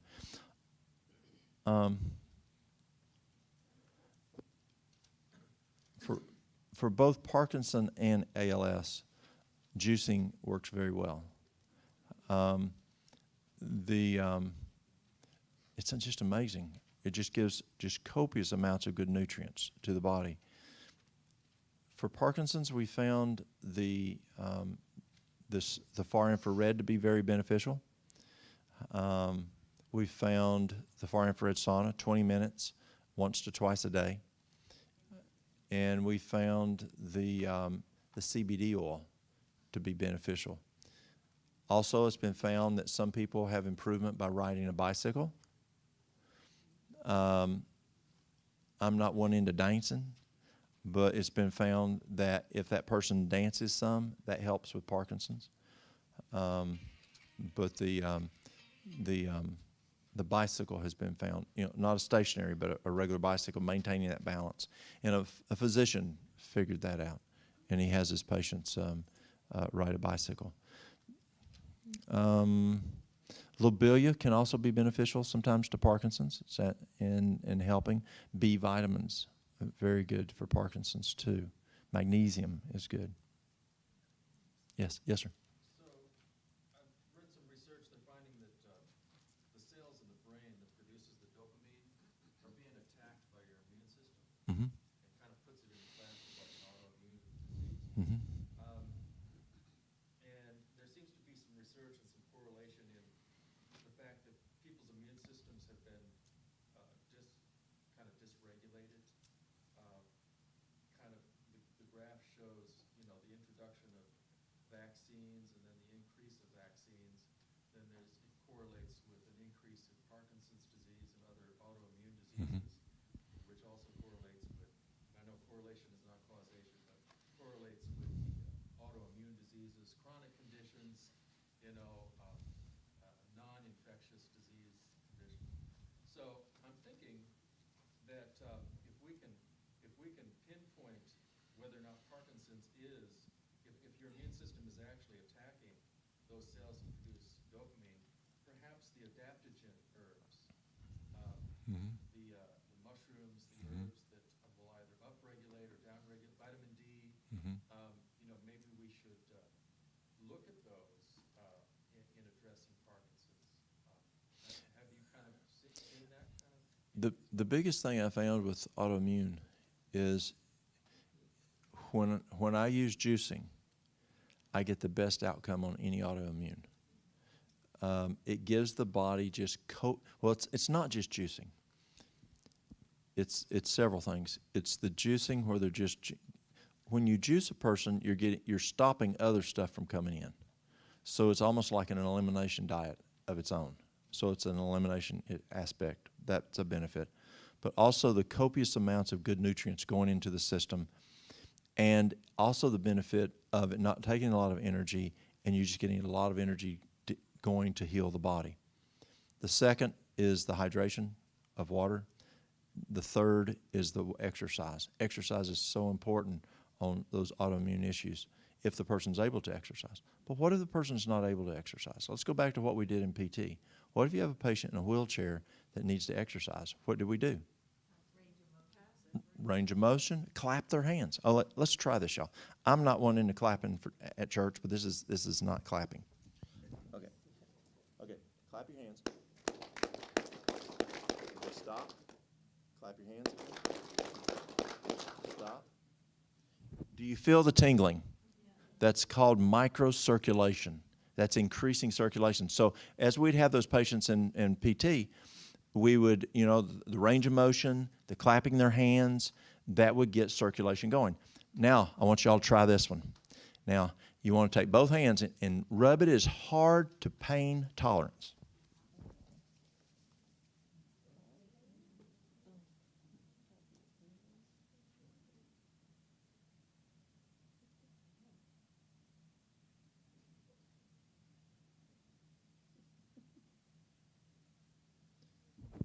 Can you feel that? I learned this from Asian folks. It gets the circulation going. Another thing you can do is you can do this. And that gets circulation going. Or you can take a newspaper, or you can take a magazine and wrap it with packing tape. And you can don't bruise yourself, and just hit your head or whatever. It increases circulation. Now, something that happens, and I have a friend who's in China, and he tells me that Chinese men, and I've never been to China, but he tells me in the mornings, Chinese men will do this as much as 30 minutes. They'll rub their head. Now, some people's hair it doesn't mess with, and some people's it does. And then just rub their scalp, just rub their head just like this. Obviously, I'm not touching my head because I don't want to mess my hair up. But they're just rubbing their head, massaging their scalp for 30 minutes before they even get out of bed. It increases circulation. Do they do that from where you're from? Yes? Okay. Where is he from? Singapore. Okay. So we can learn a lot from cultures that have been around a while. We're young people here compared to other countries that have been doing natural stuff for a long time. In China, the Falun Gong do a lot of motion, exercise, and therapy, and they're being persecuted and rounded up by the CCP for being kind of a threat to society. Wow. So those kind of things you can do. So the juicing, the hydration, the exercise, if they can get out and walk that 4 times a day, if they can't, at least doing these exercises that we just did, getting to bed by 9 o'clock, prayer, I'm finding tremendous benefit from lupus to just any of the autoimmune diseases. It's phenomenal. Works very well. I wanted to say, too, that recently I heard a friend say that they saw an old friend at camp meeting who had Parkinson's, and they seemed to be much improved from the last time they saw him. And in conversation, she found out that they discovered a co-infection of Lyme disease. And after the treatment for Lyme disease, her Parkinson's symptoms alleviated greatly. That's very interesting. He went from not barely being able to walk to pretty much, the gait is the first thing you see in Parkinson's, the Yes. ability to kind of turn around and stuff like that. Right. And that was greatly improved. Good. So co-infections, Mm-hmm. and they're finding that with cancer too. There's a clinic in Arizona, I believe, that when they bring somebody in for cancer, the first thing they look for is co-infection, and they're frequently finding chronic. There's a difference between the acute Lyme's and chronic. And like you were saying before, the spirochetes like the hide. It's called biofilm. Mm-hmm. Hide of the biofilm, and it can't be found with tests.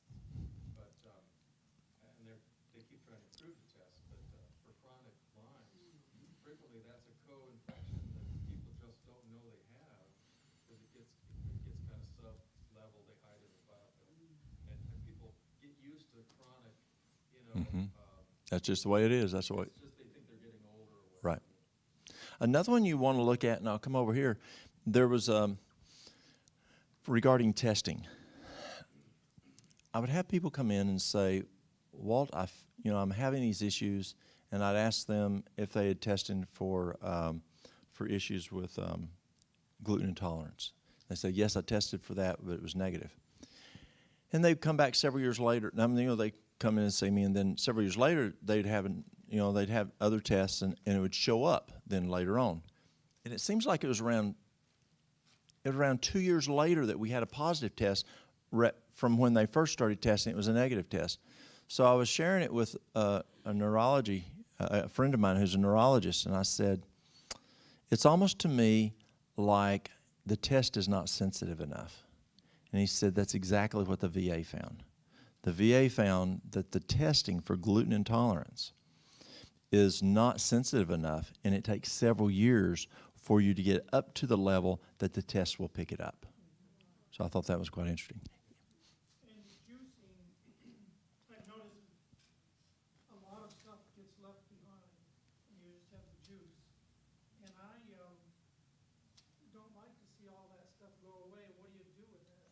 It's a good question. Exactly. Depending on your juicer, there are some juicers that get more out. Some get more juice out. Some even get more nutrients out. An example: your centrifugal juicer. Let's say you've got we'll say a typical glass is you'll get about 8 milligrams of magnesium out. Then a champion juicer will get 5 milligrams of magnesium. A champion juicer will get about 8 milligrams.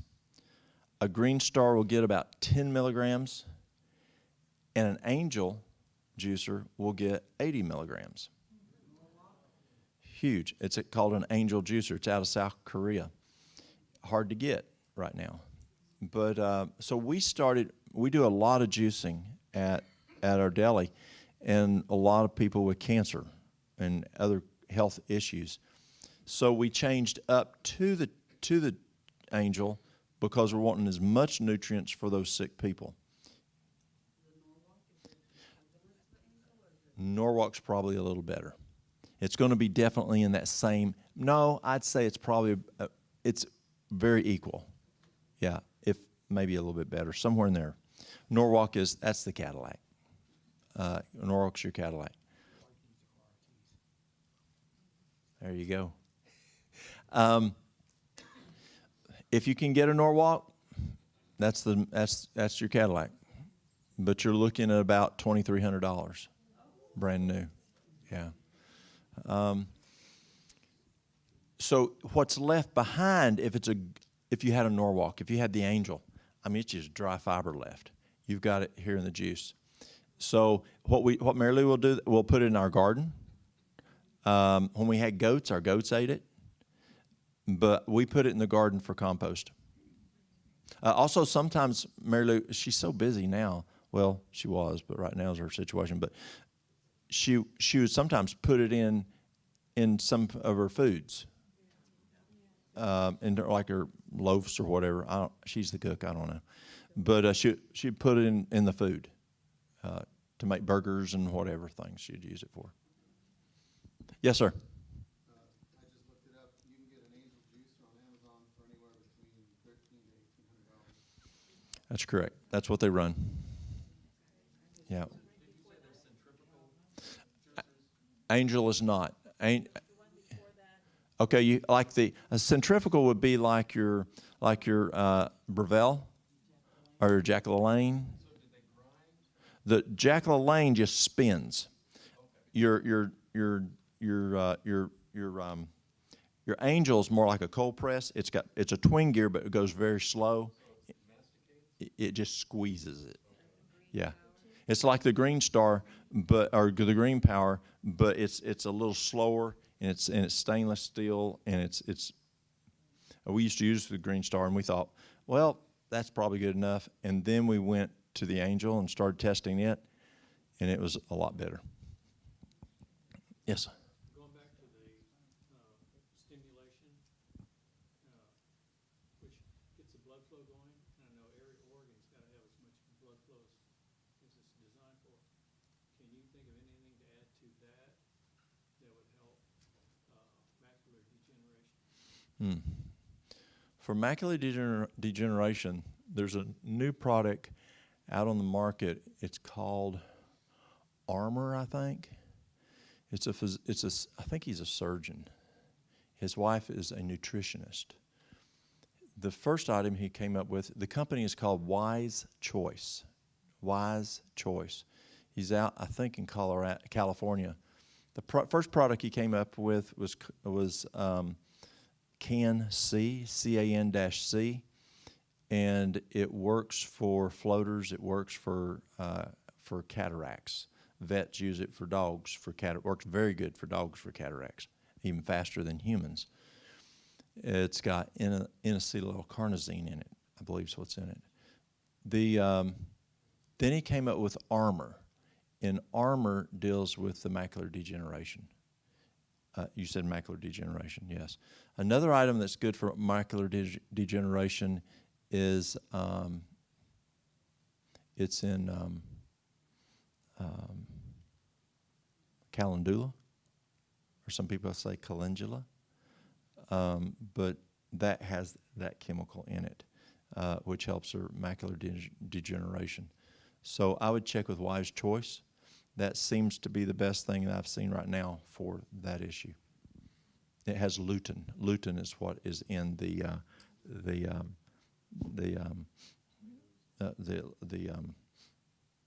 is it lutein? Yeah, lutein in it. That's in the calendula. Yes.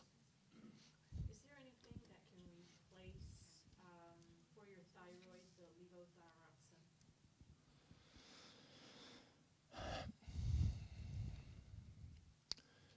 Let's go back to Fletch's research. And Fletch's did a lot of research in the thyroid. Number one on thyroid is no fluoride. Number two is no chlorine. No, pardon? And no bromine or bromide. Yes. What happens is they're higher on the periodic table, they're smaller, and they take up the receptor where iodine cannot be absorbed. So they prevent the absorption of chlorine, bromide, and fluoride, present the absorption of iodine.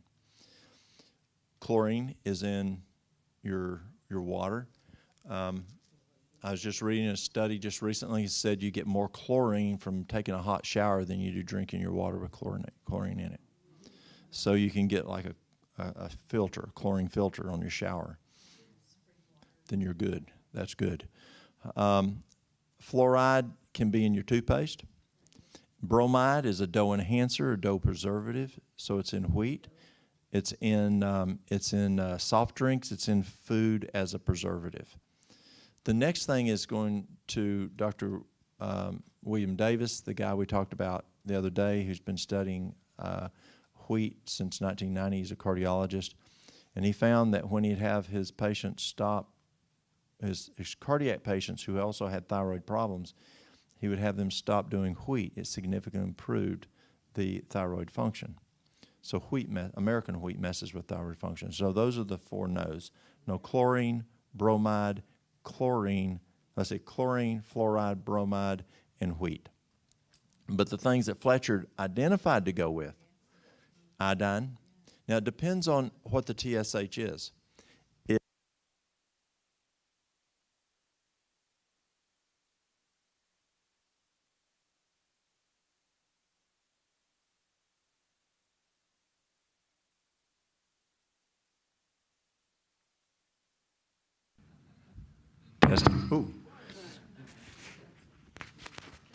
If they are hypo, then it's a lot easier to work with the iodine.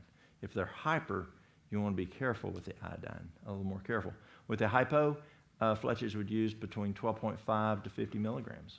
Now, because I'm doing 12.5, have been for about 2 or 3 years. Mm-hmm. When would you use the 50? It depends. He would use, let's say you got a TSH of 18, and you want to be more aggressive, try the 25 and see if it comes down. Okay. And then it may take 50 and see if it helps to bring the TSH down even further.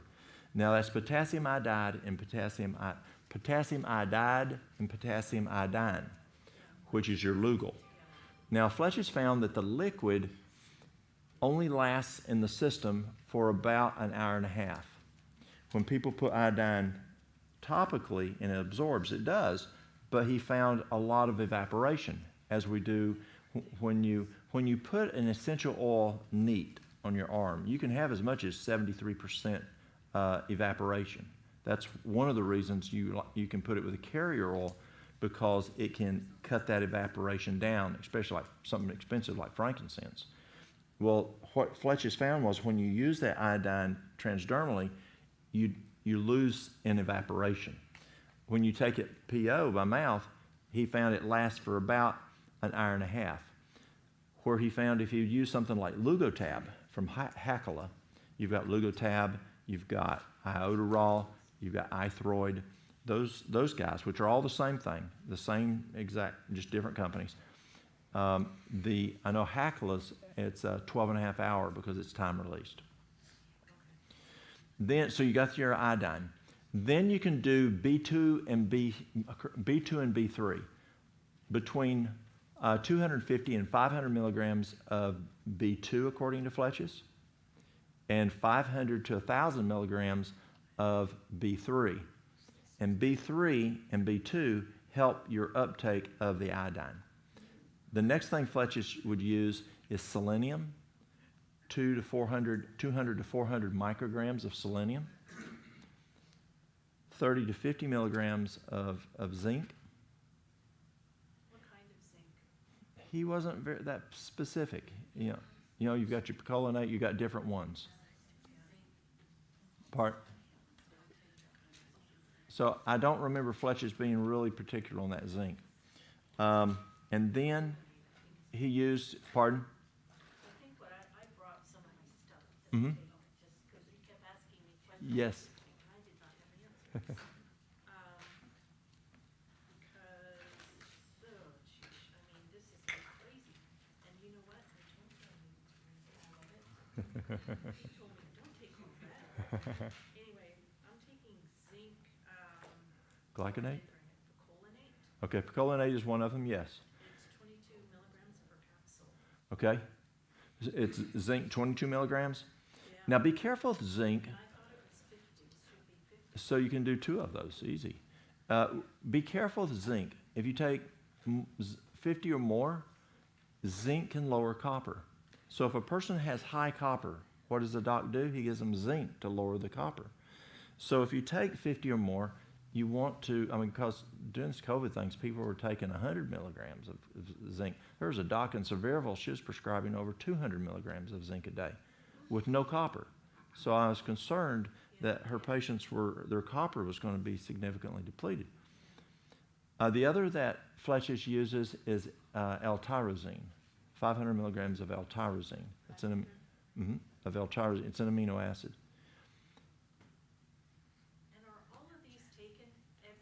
Every day. Now the nice thing about Hacala is your zinc, your copper, and your selenium is in one capsule, and your B2 and B3, which is called ATP Boost, is in one capsule. I've got some of that. Yes. So that cuts down on a few capsules. The other thing is Fletcher's found is stress and the adrenals. Stress blows the adrenals, and stress really affects thyroid, affects a lot of different health problems. Yes, sir? What's the shelf life of Alamed? Alamed's shelf life is 1 year. We've had folks say it'll last 2.5 years very easily and have the same effect. You just want to keep it refrigerated. Yes, sir? So you want to, you're at the grocery store and you want to make sure your bread does not contain any bromide. What do you look for on the label? I have no idea. Well, they seldom put it on the label as potassium bromide. Is it always in there? No, they 'Cause seldom do it. Well, I don't trust labels for all the little stuff. another name for, potassium bromide is if it says it's bleached. Oh, okay, good to know. Potassium bromide is very white, Mm-hmm. and they kind of just cross over to thinking that you've got this refined flour, you make it even more white, Mm-hmm. and they call that bleaching. So the bleached is done by the bromide. It does have the bromide. Okay, great. Thank you. Good. Yes, ma'am. How do you contact or research this on Fletcher? Is there a first name or website or anything? Yes, you can go to YouTube and look up Jorge Fletches. I don't have my phone. Mary Lou's got my phone. He is retired, so he's no longer practicing. He was practicing in Hendersonville, North Carolina, which it's in Fletcher, over by Park Ridge Hospital. But he's now retired. A couple years ago, he retired. So a fellow by the name, so you can look up Fletcher's and watch a lot of his YouTubes. But then, if you want to look at a doctor that is now practicing like Fletcher's, he trained Dr. George Kim. So you had George Fletcher's, and now you have George Kim. And George Kim is in Tryon, North Carolina. He's Korean. and a very, very good Christian. And George Kim is using Fletch's protocols. So a good resource. Pardon? Fletch's? Anybody have the spelling on Fletch's? Yes, it's F-L-E-H-C-H-A-S. Actually, he was my doctor for a while Yeah. with the Chiari malformation. Yeah. She's amazing. Yeah, great guy. He decided it's time to retire. And that happens, right, Lynn? He has a protocol for fibromyalgia too. Yeah. Yes. Fletch is a good guy. Good. Yes, sir. This is the guy that came to McDonald's Adventist years back. Okay. He talked about his son with a, they were looking for a way to test for levels of bromide Mhm. because he was having, I think, goiter a little bit. So his son was at university, and so when he found out that the Mountain Dew is, in the ingredients, it says bromated vegetable oil. Mhm. Kind of keep, it's like an emulsifier, keeps the clear liquid from separating from the orange. Anyway, so he asked his son, well, he did a test, and his son was way high on bromide. I don't know what the test is, but he said the vending machine, his son would get 3 of these Mountain Dews a day, and so that's another thing to watch out for. It's the soft drinks. Yeah. Absolutely. Well, y'all, we're running. We're going to need to come to a close. It's after 12. Yes, ma'am. Absolutely. I have a question and a comment. Yes. I'll just go to my question. No, we got time. I was just saying we got to start winding down Oh, okay. because some folks are planning on leaving at 12, so I just don't want to hold folks long. Oh, okay. My children were allergic to gluten, but I found that when I went to Panama, they could eat all the bread Absolutely. they wanted and no problem. So when I came back to America, someone taught me to buy, if I'm going to do pasta, buy pasta that is from Italy. Yes. And It works fine, doesn't it? yeah. I have a good friend. He's internal medicine in Morristown, Tennessee, and he's actually the medical director at the VA center. And a lady comes in. She's from England, and she's very allergic to wheat. Very allergic to wheat. She went home to see mom in England for a month. While at England, she ate all the bread she wanted. She ate all of the pasta she wanted. She ate the cookies. He said she ate cupcakes, everything she could eat. No problem. She came back to Morristown, Tennessee, and she took just a pinch of a piece of wheat, and they had to rush her to the hospital, and he said they put her in ICU. A week later, I was somewhere, and the instructor to the class I was taking was from England. I shared with him the story. I said, what happened? He said, in the EU, it is illegal to use super hybridized wheat, and it's illegal to use Roundup. And he said, what's the difference? So I started looking, and I found wheat out of Italy, like jovial wheat. And folks are finding they can tolerate. What's the name of it? Jovial. Last year, I was flying back from Africa, and I stopped into Frankfurt, and to the airport, and I had several hours there layover, and I flew out of Africa the night before. It was morning now, and so I needed something for breakfast, and I was eating at the airport, and they had some type of a Danish. It wasn't a sugar Danish, but it was some type of a bread rolled up. It was a roll. That's what it was. And so I got one because I was in the EU. Boy, it was good because wheat bothers me. And then I waited about 30 minutes. I'm going to get me another one. And so when we got back, I gave all my receipts for the trip to Mary Lou to file, she files stuff, and then I do the taxes and stuff. And she was looking through, and she said, why did you get 2 different rolls of bread in Frankfurt? I said, because I could. And she understood. So you're exactly right. It makes a big difference. Yes, your other one. And my question was, I work with a ministry that feeds the homeless, and we have developed a rapport to now that I would like to do like a juicing, kind of like fast, sort of, to help them information. Mhm. And so I'm just wondering, what else can you share with me? I'm new to this in that field. To be able to help them, because many of them want to get away from this and want to, but I believe there's something lacking. And Yes. this one particular gentleman, we had an experience with him, like the demoniac. And God has brought him to the point where he wants to. He's just locked in. And I know that there's a way, that I know there's something that can help him. Yes. And even sitting here, the Lord put in my mind, I could just set up something right there at Tent City, that's what they call it in Cookeville, Tennessee. And just bring in a trailer there and set it up, and then they can just come to me. Mhm. They already have their housing there. So anyway, that's I was in Dallas, Texas, doing an evangelistic series with ASI, and this guy came to our health seminar on a Sunday before the evangelistic series. Big old guy, just got out of prison. He was a drug dealer, just got out of prison, and he liked what we had. And I was at the very end, and I said, "Well, we've got more classes. You want to come to more classes?" And we're doing it for a whole month, almost every night of the week. Yeah, I'll come to it. He didn't know it was an evangelistic series. And we did a 15-minute health talk. And then he said, it was a big church, it's Dallas First Church. It's Jim Gilley's church before Jim went to ASI. And he sat right there, that seat right there. And he was embarrassed to get up and walk out every night. And so he sat there.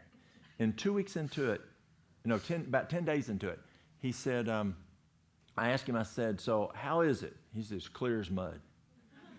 Because he was up at nights, out on the streets with the boys, selling drugs. He and his wife weren't getting along good because he wasn't ever at home at night. She had to work in the daytime. So I said, "Would you like to take an addiction cessation class?" Now, who asks a drug dealer if they want to take an addiction cessation? Well, it's the Holy Spirit says, ask this guy. So I did. And he goes, "Yeah, I'll do that." Wow. And so went and found him a job. He came through the class, quit drinking, quit doing the drugs, and at the 3-week mark, I asked him, I said, "How is it? Do you understand?" He goes, "It's clear as could be." Why? It changed what was going in his blood. He was getting his sleep. 1 week later, Jim baptized him. And so it's amazing, isn't it? How when we clean it up through health, it makes it so that would work for you. There's another thing that I like analogies, because Jesus used analogies, and I work best on analogies. And so when I went to the center, they just had a whole food plant-based diet, and I'd have complaints. I'm missing my steaks. I'm missing my hot dogs. I'm missing my hamburgers. And complain because they didn't have food. So a friend of mine, he said, "Fast them. And then go to juice, and then go to raw, and then start a whole food plant-based diet." So we did. We fasted them. They were ready to start whatever you gave them. And then we would do just juice. It's a whole lot better than nothing.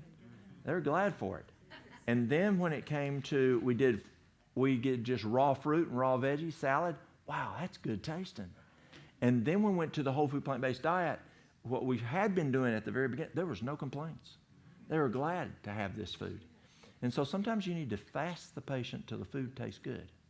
And we've been doing plant-based every Sabbath for the last few months. Yes. And they think it's chicken, they think it's sausage, they think it's... And when we tell them, no, it's not meat at all. Yes. So, they're familiar with what we do, that we don't have any animal product at all. Yes. So, I think they're ready. It's a group of them that are ready. I find as I help people with addictions, juicing helps tremendously. Just getting not only is it giving copious amounts of nutrition, but it is also, people come and say, "Give me a good detox," and just juice. Don't buy this stuff, just juice, and it detoxes the body very well. Yeah. Yes, ma'am.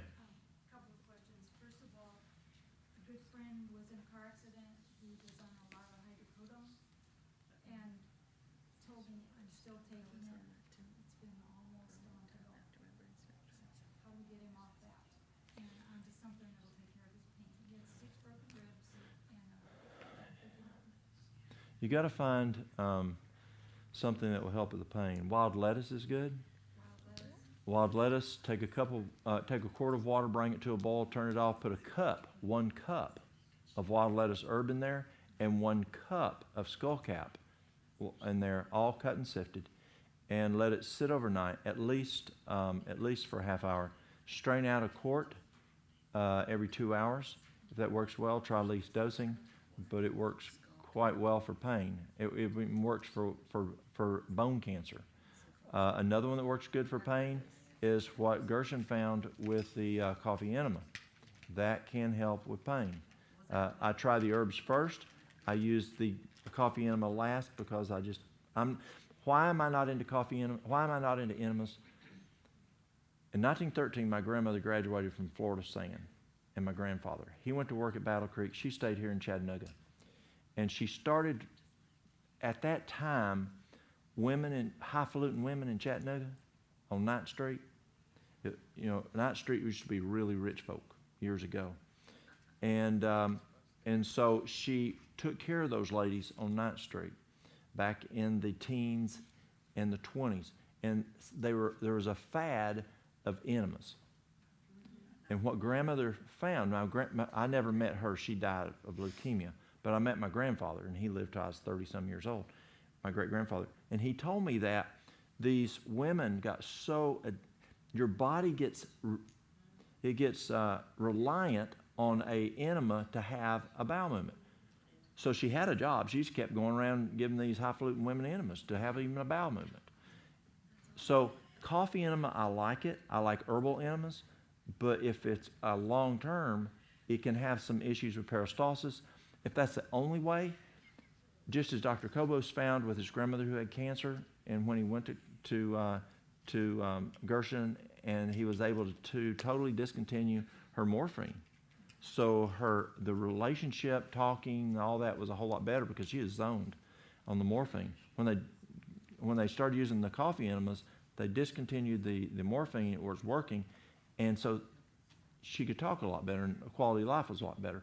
But I try the wild lettuce first. Another one is Jamaican dogwood, and another one is California poppy. And sometimes I have to mix all three together to see what works the best.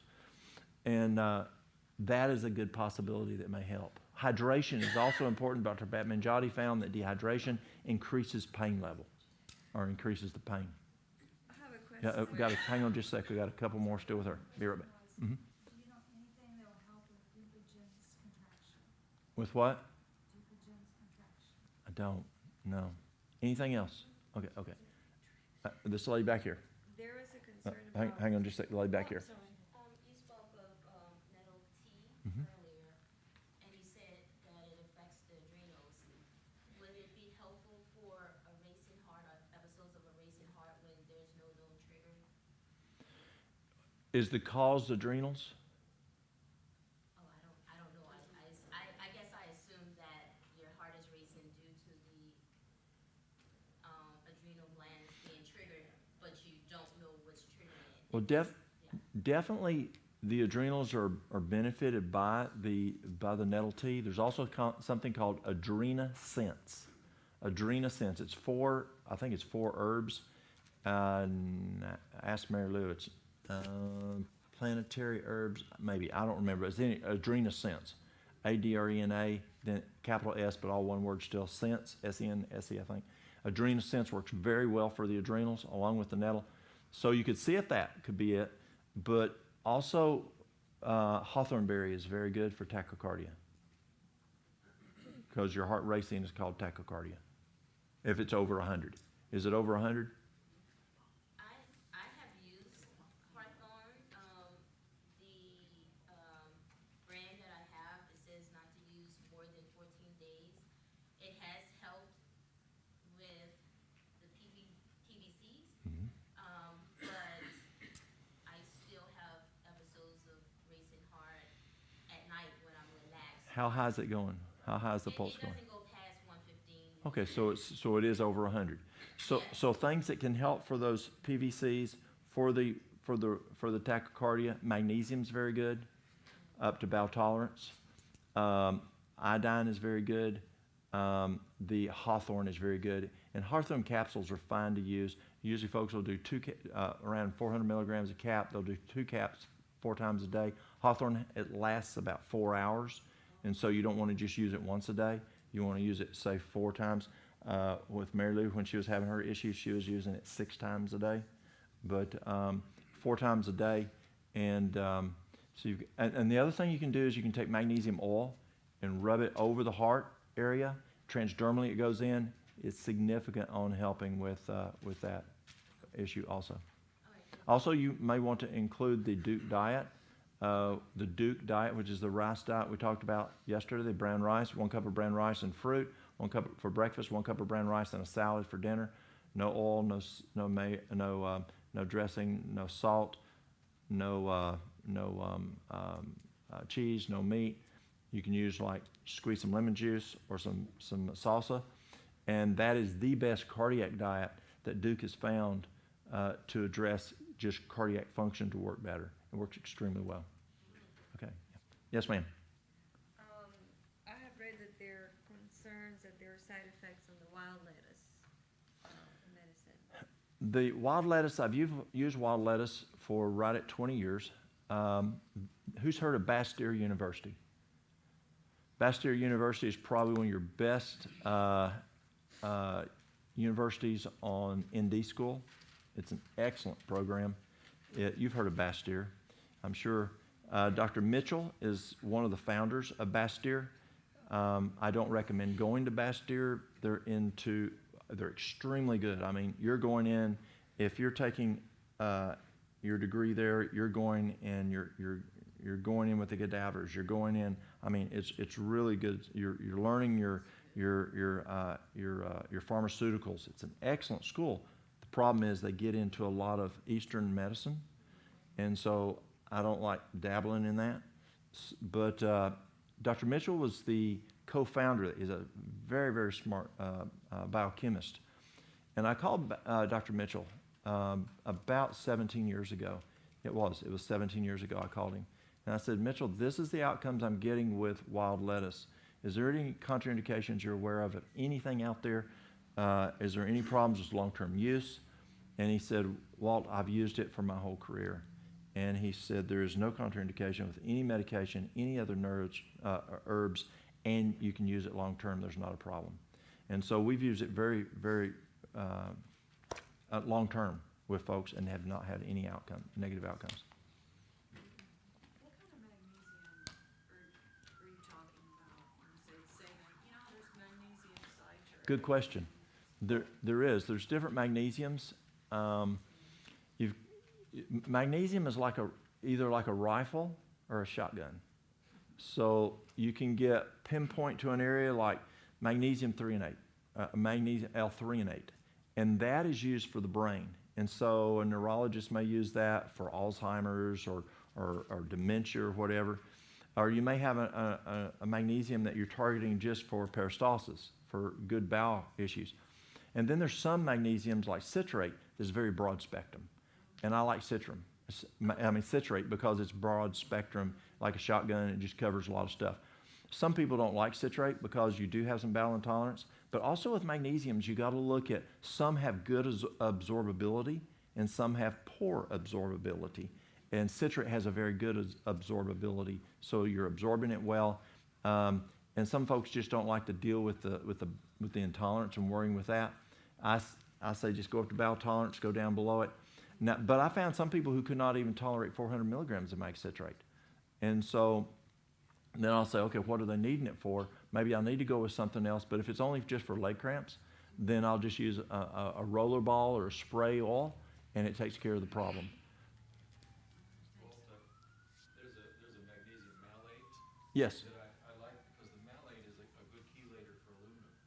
Oh, okay. Yeah. Good. Malate, chelates, good. The malic acid you get in like apple juice or Yes. apple cider vinegar. Right. Okay. Yes, in the back.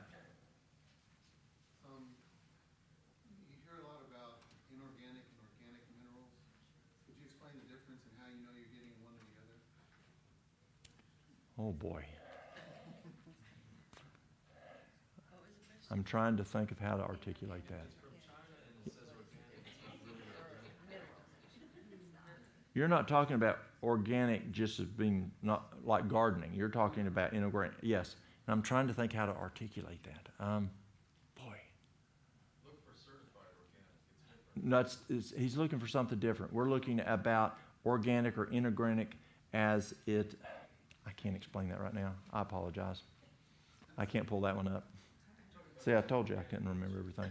Yeah, it wasn't me, it was my husband. Yeah. Organic chemistry is just carbon-based. Yes, there you go. Exactly. Okay. So the mineral is attached to carbon in some way.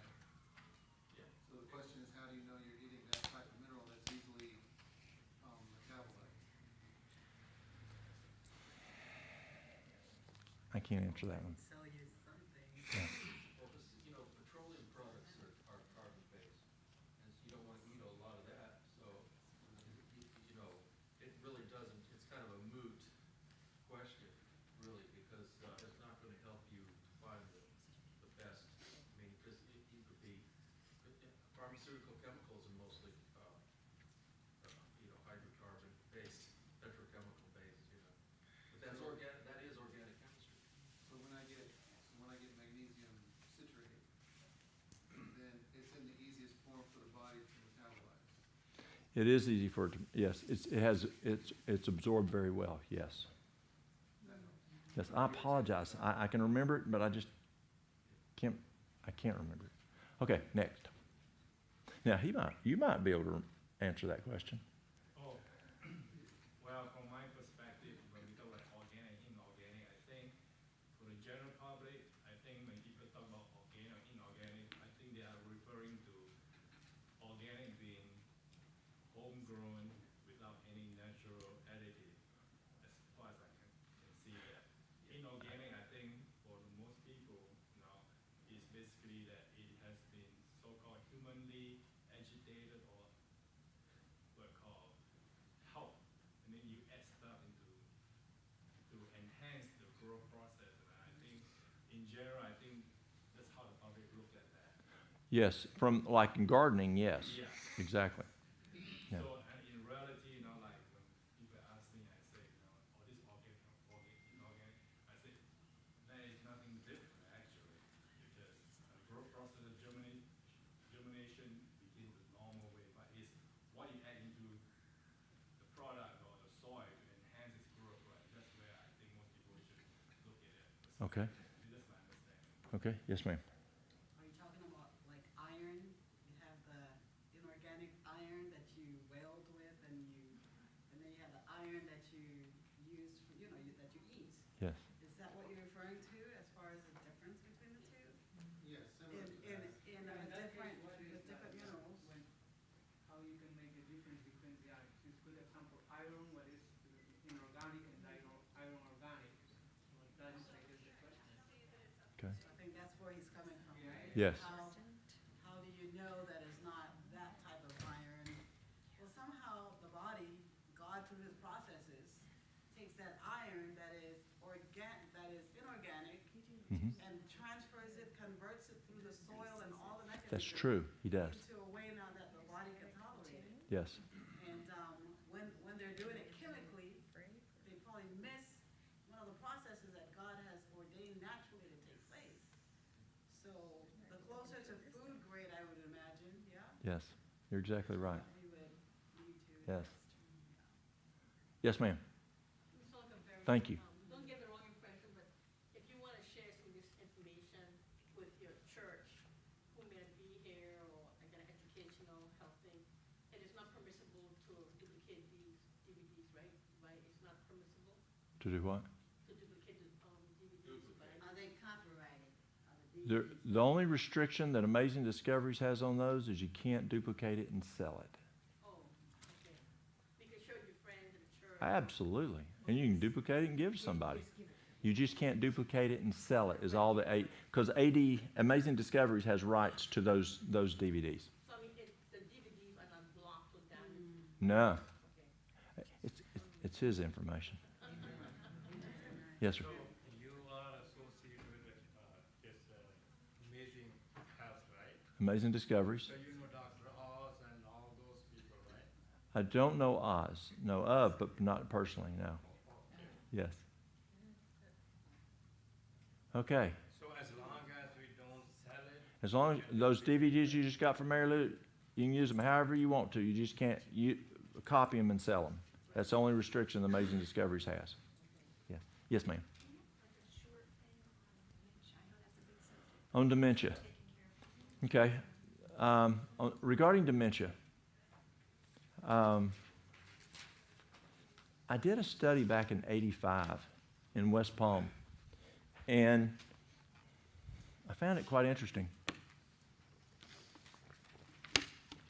I left Chattanooga and went to West Palm working, and to add extra revenues, we opened an area to a, like you have child daycare, we opened up adult daycare just to generate more revenues. And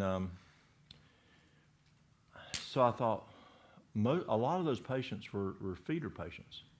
They couldn't feed themselves. You had to feed them. So I asked the staff, I said, let's do a study here. Let's try and see. We had 35 of them that were feeder patients.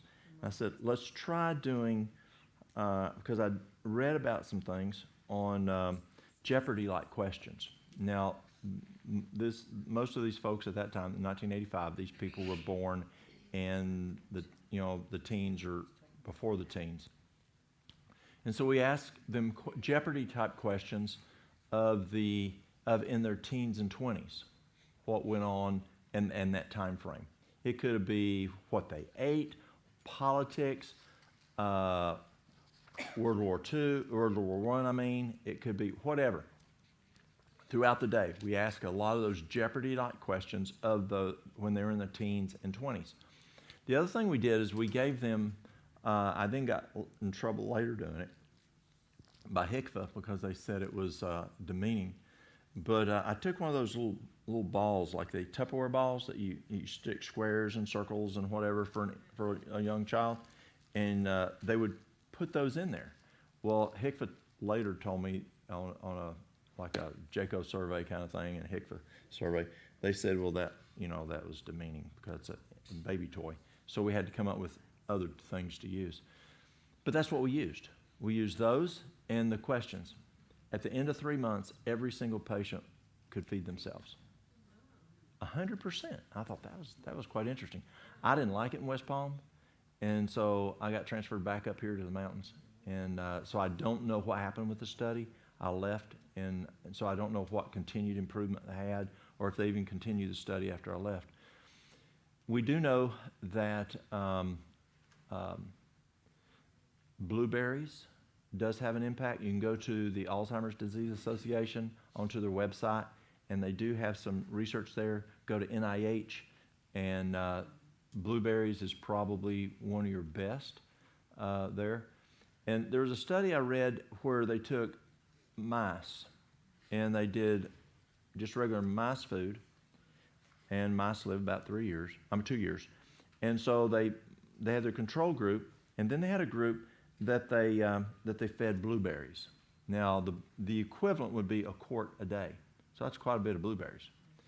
Wouldn't it be nice to eat a quart of blueberries a day all year round? Wow, what a treat! So anyway, that's the equivalence. So whether that's not reasonable and obtainable, I can't answer that for you. But anyway, so they took the regular mice in the control group, and as they were in their adolescence, they did well on the maize. But as they got into geriatric, they started having challenges in the maize. But the mice that did blueberries, those 2 years, as they got to geriatric, they did not have any challenges in the maize. Did as well as the adolescents. I thought that was interesting. So, but that's prevention.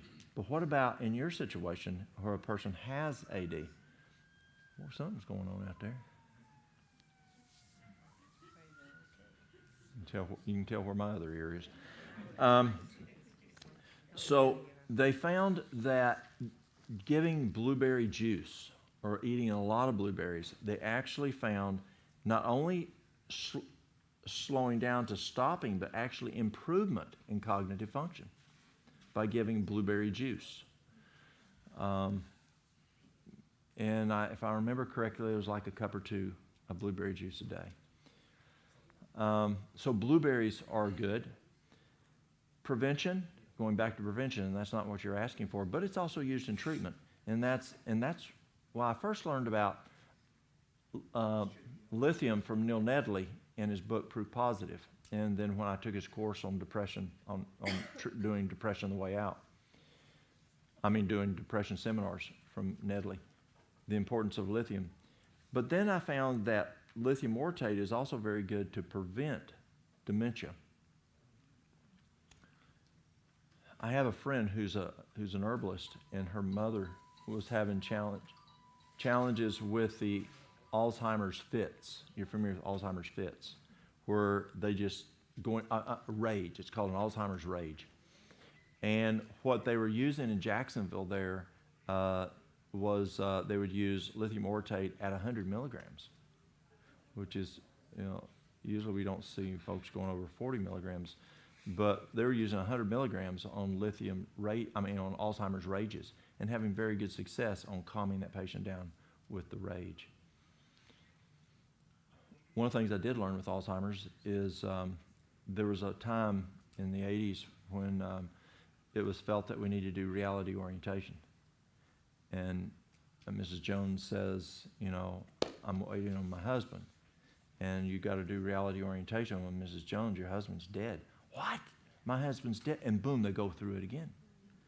Or I need to go upstairs, and Mrs. Jones, you're not at home. You're at another place, and there's no upstairs here, and that doesn't work. It just upsets them. And so just, we're waiting for him. Don't try to reality orient. It just doesn't work. It causes the problem to be worse. Yes. I think in recent history there's been a lot of talk about the myelin sheath Mm-hmm. and damage, what demyelates the neurons or brain cells, nerve cells. And correlating with that is the fact a lot of people don't realize that myelin sheath is manufactured in your body out of mostly cholesterol. And so, there's this correlation between, first world countries being obedient to their doctors about reducing cholesterol because they think it's a risk factor in cardiopulmonary Mm-hmm. diseases. They've said that for 60 years and they haven't gotten a reduction in that disease, but they've got a lot of degradation in myelin health and an increase in the dementias that would probably result from this. There's also maybe a correlation between Lyme disease and dementia. We've known about the aluminum possibilities. Are the plaques and tangles really what we thought they were back in the early 80s? Maybe not. We don't, maybe not the issue we thought. But nutrition is huge. Giving that brain good nutrition. The brain's mostly fat. Yeah, lecithin. 33% of the brain matter should be lecithin, and taking lecithin granules is an excellent tablespoon 3 times a day. Not only is it going to dissolve the plaque in atherosclerosis, but it also is giving the brain that lecithin also. Yes, sir. I don't know, I hear the lecithin is coming from soy, but the soy, not the organic soy, but from the... You can get a non-GMO soy, and also you can get it from soy, you can get it from sunflower seeds. Yes. So that's have to make sure where it's coming from. absolutely. Yeah, because I hear that the soy, that lecithins are coming from. That's a very good point. Yeah. So if you do get it from soy, get it from non-GMO. If you do, if you're concerned about the estrogen, whatever, get it from the sunflower seeds. Yeah. What about PTSD? Was there anything? For PTSD. Okay. Let me explain this function first. And I think I did the other night. First thing you do is you identify the organ or system. And I think I mentioned that, but for some folks that weren't here. So you want to find the organ or the system that's involved.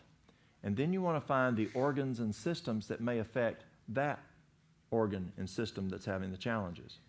So you identify the specific organ or system, but then what organ and systems may affect that organ and system. Then you want to identify what could harm any of those organs and systems and take those away. It could be alcohol, drugs, tobacco, poor food, refined foods, processed foods, sugars, lack of sleep, sleep deprivation, dehydration. It could be environmental toxins, whatever. And then you want to provide that organ and all those organs and systems with what it takes to run those organs and systems. So that's the first thing you want to do. Obviously, PTSD is a brain thing. So that's your organ. And then can other organ or systems mess with the brain function? Digestion can. And so you want to make sure there's not digestion problems that are affecting this issue. The essential oil that's called the PTSD is called vetiver. Vetiver is amazing for PTSD. I was in Pikeville, Tennessee, doing a class on a Sunday just as this. And there was a man who came from the community, and he came up to me at break, and his left eye was just going like this. Right eye was straight. So he didn't have symmetry. And he said, I'm a Vietnam vet. I'm having a PTSD attack. He says, what can I do? So I took 1 drop of lavender, 1 drop of vetiver. We rubbed it here. He breathed it in, sat down. It was break time. At the end of break, he came back. Actually, before, because it was probably about 4 or 5 minutes later, he came back. This eye was totally straight, total symmetry between both eyes. And he says, my PTSD attack is gone. And so vetiver has actually been called the PTSD essential oil. Yes, B-complex helps. Yes, the magnesium helps. Yes, all of those things, whatever, to help. Because when we are stressed, we go into fight or flight. We dump so many things that are required for the brain to deal with the next stressor. And Nettle talks about that in Depression, the Way Out. And so we either have to get it from the food, or as Nettle says, or as Campbell says, we may have to supplement with supplements. Yes, exercise is good. Yes, the 8 laws of health are so important for the brain. And we learned yesterday from Psychology Today that the neuroscientists around the globe say that the best medicine for the brain function is exercise. And so that exercise can significantly help. Yes, exercise is great for when you start to go up the roller coaster with your cortisol. What brings that down? Exercise. Whether it's a PTSD attack, whether it's a panic attack, whether it's bipolar, as you start up the roller coaster, get that exercise in, and then we'll do like this instead of a major roller coaster. I think maybe that'll be the last question. I know you have a 9-hour drive. Yes, sir. She was actually first before me. You still have it? Well, just on the prevention of Alzheimer's on the lithium ortate. Oh, on the lithium, 5 milligrams, you can do it, say, 2-3 times a day. My wife just 6 years ago, had an aortic valve replaced, and we chose the animal valve as opposed to the other. Animal valve was supposed to last about 8 years or so, and the other one was supposed to last about 17 years, but had a clicking sound that drove people crazy, so we chose the animal valve. I'm wondering, since it's getting close to the end of that, is taking that out and putting a new one in your only option, or do you have other ways to extend the life of that?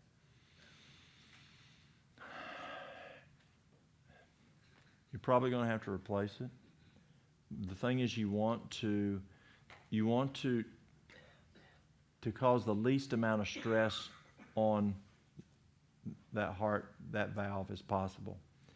And so we found that vitamin C is very good for the valves, that the magnesium is very good for the valves. And if there's any calcification, that K2 is very good for valve calcification. You just want to provide that heart as much support as possible through diet, through exercise, and that kind of thing, so you don't have that premature or that wearing down too fast. But I don't know a way to go past that, a lot past that. There's just a certain time frame. Yeah. Can you have prayer to close us up then? Pardon? Can you have prayer to close us I can. know you're a long drive. I enjoy this, y'all. It's a lot of fun. And the question is now, what do you do? What do you do with the information you just got? You go to John 5. You go to John 5, and it's Sabbath morning, and Jesus is he's on his way to church. And he's on the way, and he stops by this place called the Pool of Bethesda. And there's this fellow who'd been there, how long? 38 years. Yeah, a long time, 38 years. And he offers the man healing. Now, the guy could have said, listen, kid, I'm older than you are. I've been here longer than you, than you've even been around. He didn't know he was the Messiah. But he says, get up. And the guy took him up on it. And he was healed. Now, where did the man go? He went to church. And Jesus saw him later at the temple. And what did Jesus say? He said, sin no more, lest a worse thing come unto you. Amen. Now, this weekend we've gained information. I've gained information from y'all. What do we do with it? Do we just, or do you go and sin no more, and a worse thing come on to you? You got the information now. God holds us responsible based on the information in which we have. Every member of the church is to be a medical missionary. Is it not true? Why? So we can be that right arm that opens the door and lets the gospel through. That is why I'm here. I'm training medical missionaries. Yes, it's nice I can help you with your hypertension and whatever health problems. But I'm here to help you all become medical missionaries. That's why I leave home almost every weekend and leave my grandkids and many times leave Mary Lou, because I want to train medical missionaries. So take advantage of that. And learn, as some of y'all have asked, what do I do? Take that information. Start doing it so you can be effective. And the last thing I'll share, soon there'll be no work done in ministerial lines, but Medical Missionary Work General Conference Bulletin 1902. Shall we pray? Our dear Heavenly Father, Lord, we thank you so much for these natural remedies you've given us. Help us to use it in perspective, as we've learned over this weekend. Not to be radical, but to use it with perspective of what you've shared with us. Give us a desire to learn.